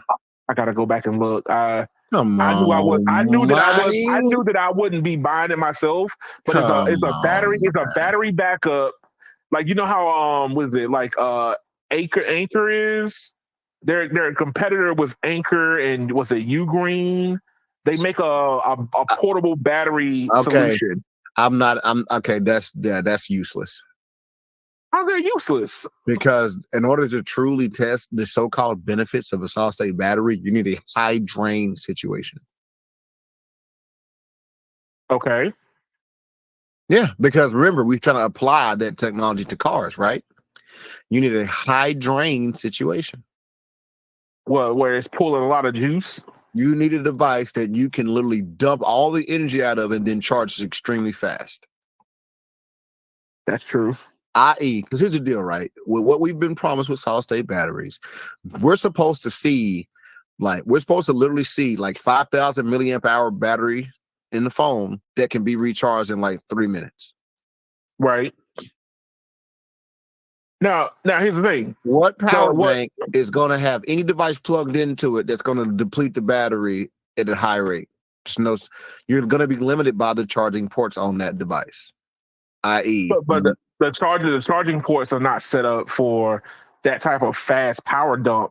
Which is why buying one of those devices is not a way to test this technology. That's the point I'm making. If you got some the only way, I'll tell you what, the only possible test you could even do is, ain't solid state batteries supposed to be smaller? They supposed to be denser. Okay, right here, I just highlighted. Walk around the block and say the same thing backwards, sir. Jesus Christ. Denser means you fit more into the same space. I know, but what I'm saying, what I'm saying is smaller. That means this. If I take a current 5,000 milliamp hour battery, what is the percentage of density are they claiming? They're claiming 500 kilowatt hours per kilogram.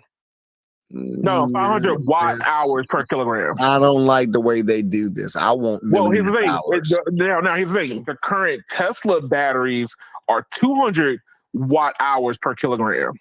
So they just more than double slightly. Yeah, they double the density. So with that math, what is what Tesla what car we use? We use the Model S because I think the Model S is the car you got to use. The 3 is too small.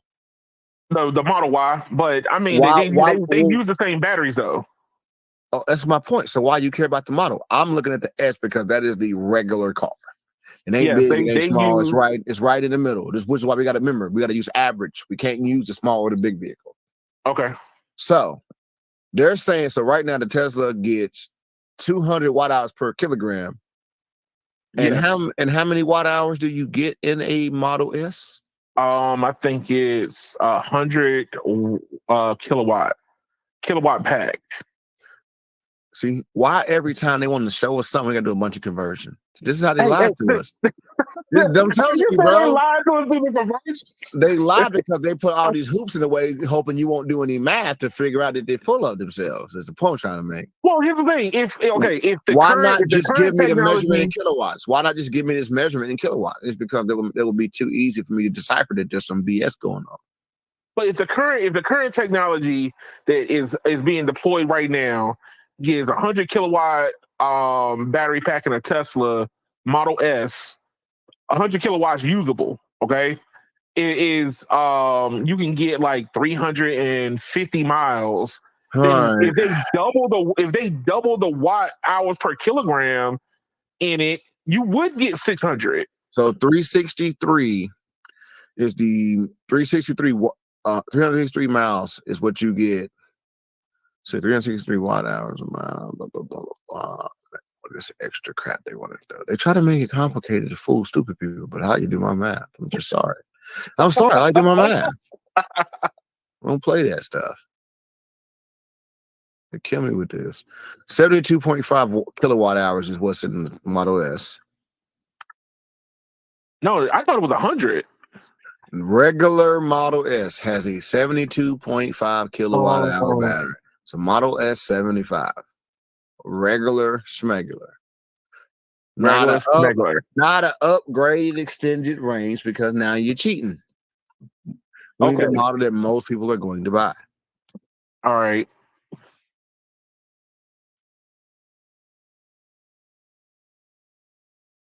I mean, my car has a 78 kilowatt pack in it, and I get over 300 miles to a charge. So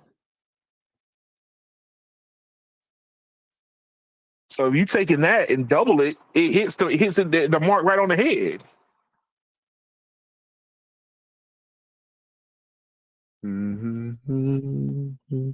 Kumbaya, my Tesla.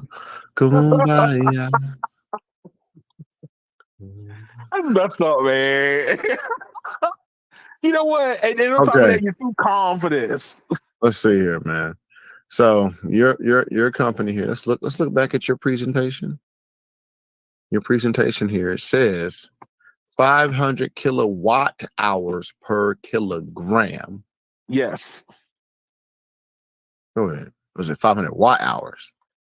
500 watt hours per kilogram.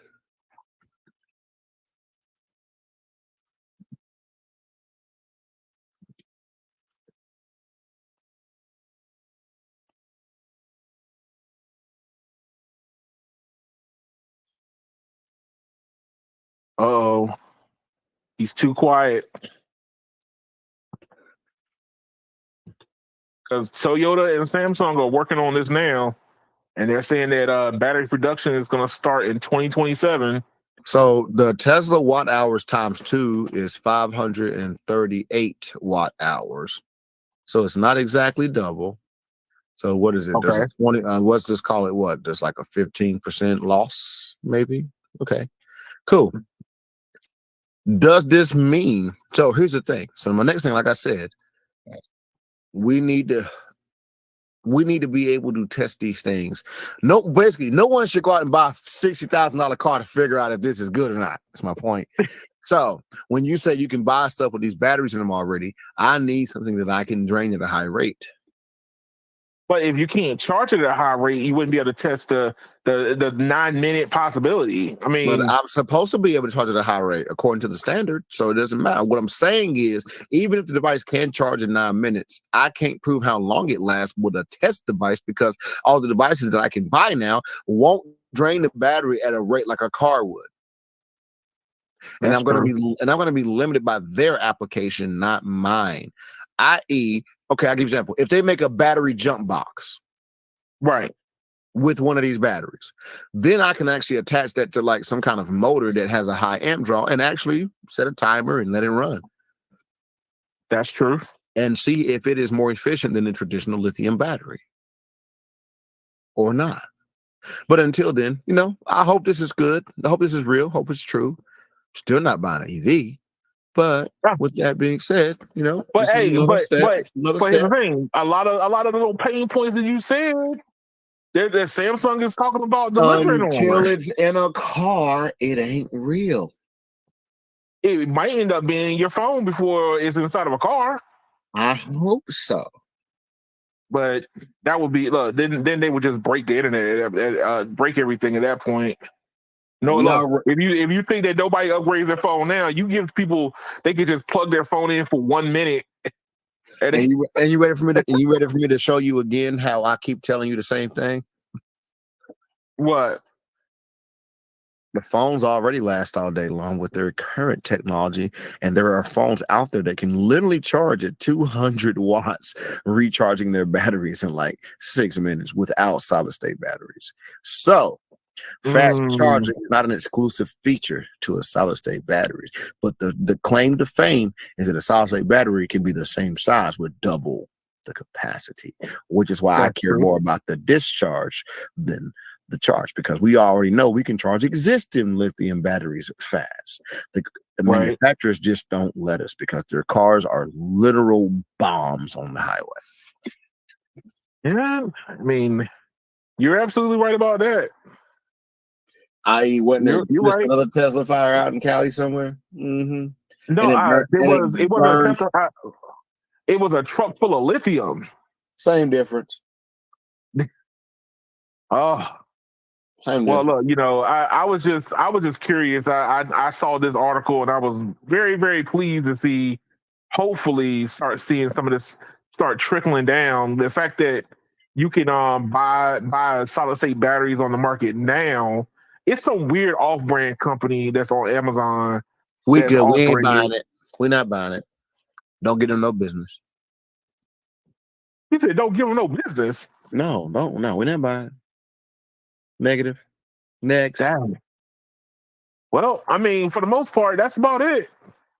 I mean, some other ones I thought that maybe the conversation might have went into. I wasn't gonna push, except for this last one. That's cool. Keon might get an upgraded battery in like 20 years from now. Because them batteries ain't coming out no time soon. I'll still be paying on the car in 20 years. You daggone right about that. That house payment. Oh, my house payment is less than your car. By a good margin. Don't remind me, sir. Don't remind me. Just telling you the truth. You may not like it.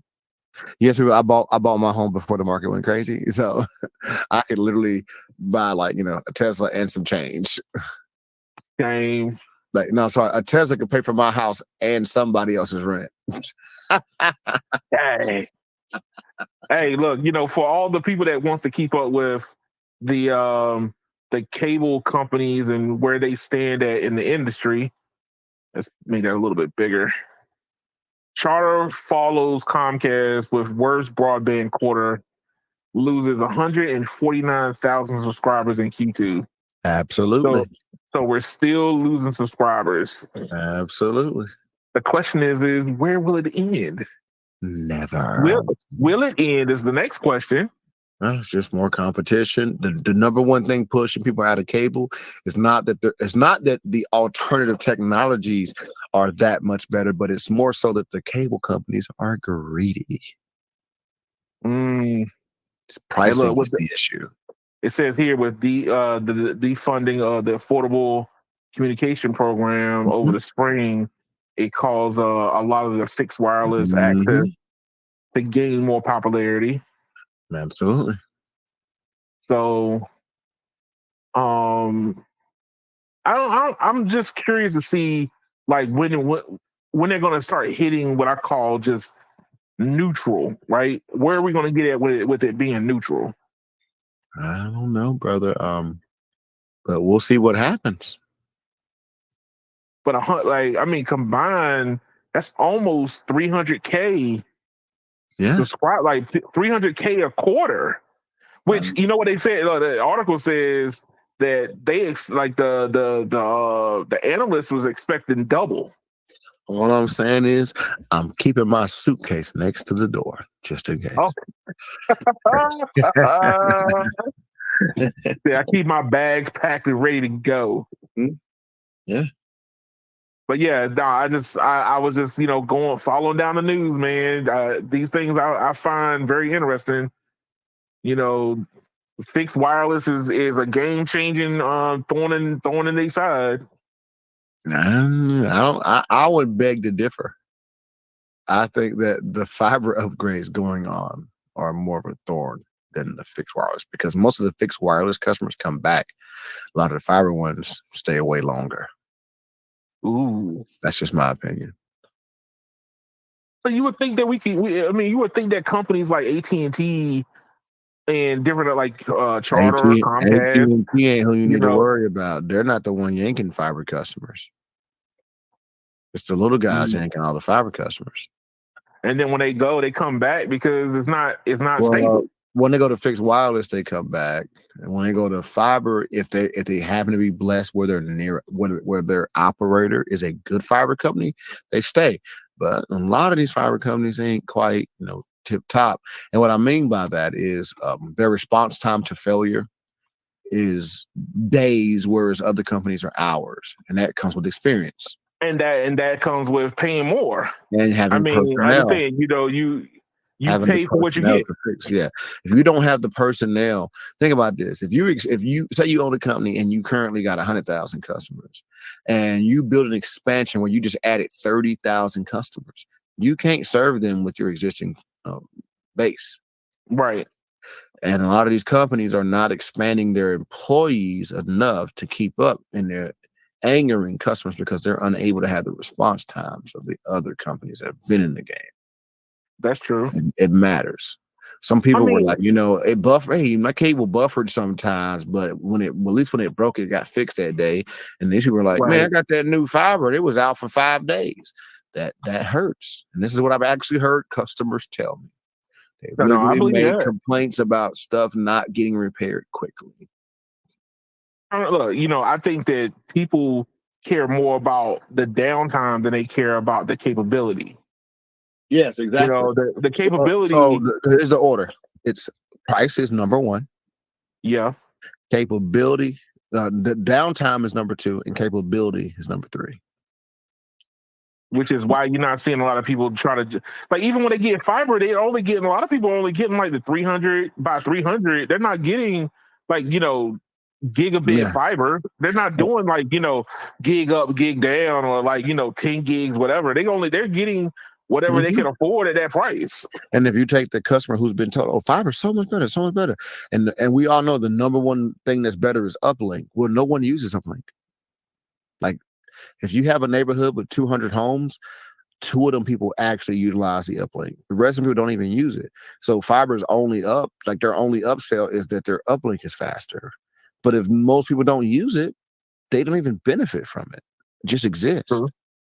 So what happens when they come over there and the service goes out for 4 hours? Then it works again. Okay, it's working great. The next time, and then 6 months goes by. Oh, it goes out, but it's out for 3 days. Don't those people I would by day number one. Yeah, I'm already by day number one. I'm already on my phone looking for new providers at that point. what this guy, oh my mama, this guy, I didn't even ask him. He just felt the need to share. He said, I thought the cable company was bad. Oh no. That was his exact words. He said, and I thought the cable company was bad. But you know what? I think that the cable companies, how bad I think the cable companies get a bad rap because pricing. They not, pricing. Yeah, if pricing. If the cable company did better pricing, we probably get zero complaints. Facts.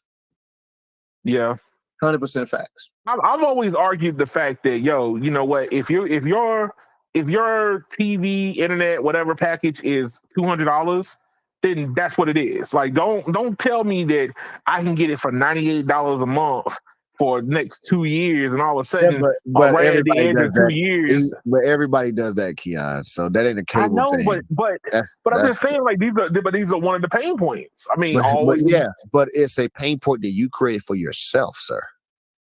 You know why? Why? Because they tell you that it's 2 years. They didn't lie to you and say forever. You lied to yourself. You signed up today and pretend like tomorrow don't exist. And when tomorrow shows up, you act like you're a victim. You know what, no radio? I'm gonna need you to say that with a little bit more passion, sir. You sound real disrespectful when you say that in such a calm voice. It's the truth. I've been in the TV and internet industry for over 15 years, and the number one thing I've heard is the price change. You knew that when you signed up 2 years ago, it was going to change. Don't pretend you're surprised. So here's the problem: Americans either are mentally disabled. We're disconnected, not disabled. Full of it. No, you're not disconnected. You're lying to yourselves. No one lied to you. When they told you, there's other thing too that makes me crazy, right? You know, a lot of these companies don't even have contracts. You're not stuck.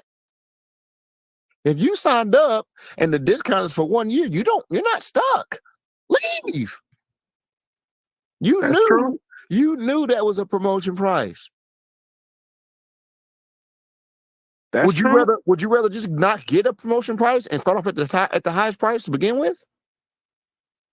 Me personally, I think that if your service is $200, then advertise it as such.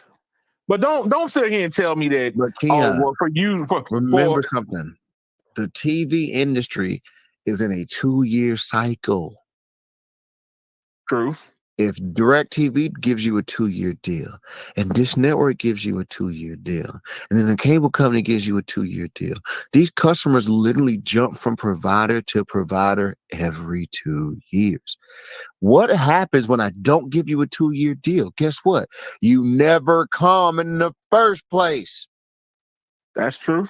So why would I want to harm my own business by making you feel better? It's literally suicide.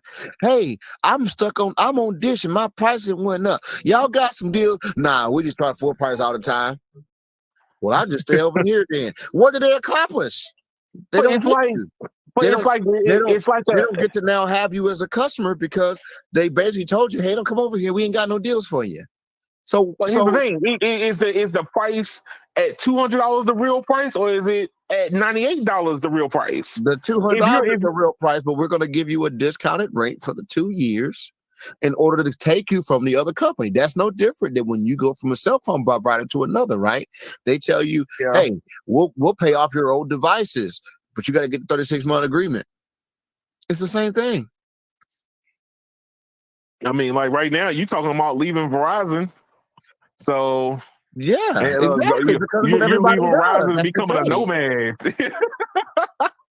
You're leaving Verizon and becoming a nomad. You're like, I'm gonna put my family over here, and I'm just gonna wander the streets. I'm just gonna wander around. But I just think that for the most part, I understand from a customer standpoint, but I think that people equate quality with the price also. So if you're paying $120 a month for your internet, you're gonna feel like, I should have the better quality internet, period. Even if it's a facade, you still want to feel like you're getting something for your money. If the internet is $30 a month, fine, I got the $30 internet. I don't really expect much. It's down. It doesn't come on. It blanks out whenever the sun comes out. That's kind of what that people's perception is going to be. Period. But that's kind of how I look at it. I just think that the constant price fluctuation changes in the whole industry is a problem. But that's just me. Mr. Aries is taking a mute break real quick, but let's see what website I'm at. Next TV. Go here, take a look and read the article here if you want to know more information. But Mr. Aries, I don't know if you can hear me. I think that we're at the end of everything. We pretty much covered everything that I had in the rundown, except for iOS. Hold on. This is the last one.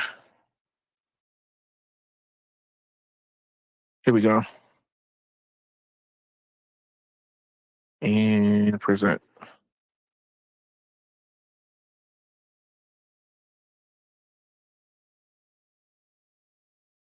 iOS bills running on iPhone units might surprise you. So for those of the people that are nerds, you would be surprised at which phones are running what. So last story, there's a lot of iOS 18 developer 4 phones roaming around. My iPhone is not one of them. Mine is. First of all, I don't even know how to become a developer on iOS. How do you do that? You say yes. You gotta go to that. Do you just say yes on the phone, or you gotta go to their website? Yes. No, you don't have no website, Ken. You just go on the upgrade screen and you switch yourself to the beta or developer channel. None to. But it doesn't matter. It ain't that much different anyway. I mean, hey, look, you were reaching out to EM, and he was like, "Yo, your what Verizon controls wasn't there? It's still broken. You don't have to update. Hey, that's okay. I won't. But I won't need Verizon's app much longer anyway. So no. So look, in this poll it says 49% of people are on iOS 18 beta downloaded on their phones. The stable version of iOS is 43%. Release candidate 17.6 is possibly coming out on Monday. But this shows a breakdown of hold on, come on. Yeah, basically this shows a breakdown. Almost everybody doing beta. I might, if you say it's as easy as it is, I might as well go ahead and put mine up there. I don't use my phone on a daily basis. But it's not my daily driver. Beta. Hey man, so living that beta lifestyle is dangerous though, especially when it's your daily driver. You looking for something to work, it don't work. What was it? Speed Tech was showing me when I came off. It shows your phone number in the service screen.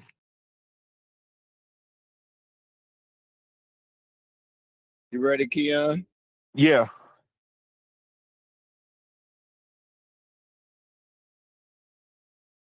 What's up? I am no. I'm an alpha. Not if you think you and your wife are equal. Beta. Oh. Beta.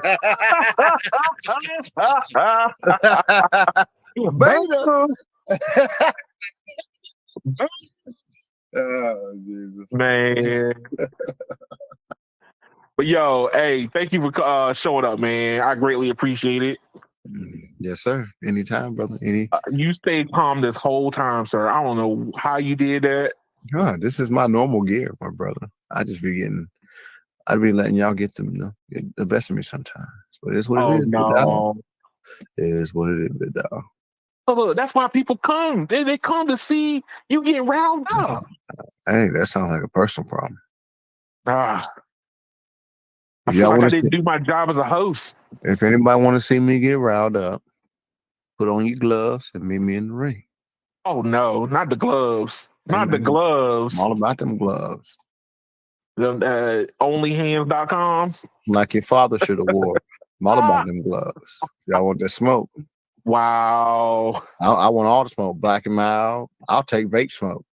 Oh no. Yeah. I'll take magic smoke that you rub your fingers together. I don't care. Yeah. Wow. But yo, hey, thank you for stopping by, dog. Oh yeah, man. And if you're looking for your boy Aries, aka No Radio, aka Mr. Steal Your Grandma, I'll be in your grandma's sock drawer and your mama's sock drawer, and probably your sisters too. Oh no, not the sisters. Yeah. Man, hey, look, that album is gonna be getting. I've heard some snippets, people. Hide your wives. Just I'm just saying it like that. Hide your wives. Put the GPSs on their phone so you know where they are. When this album drops, they gonna be disappearing. Hey, thank y'all for watching. Like, share, subscribe to the YouTube channel, please. The ones that are subscribed, thank y'all for sticking with a brother. The ones that ain't subscribed yet, hey, come on over to the dark side. But thank y'all, and y'all have a good one.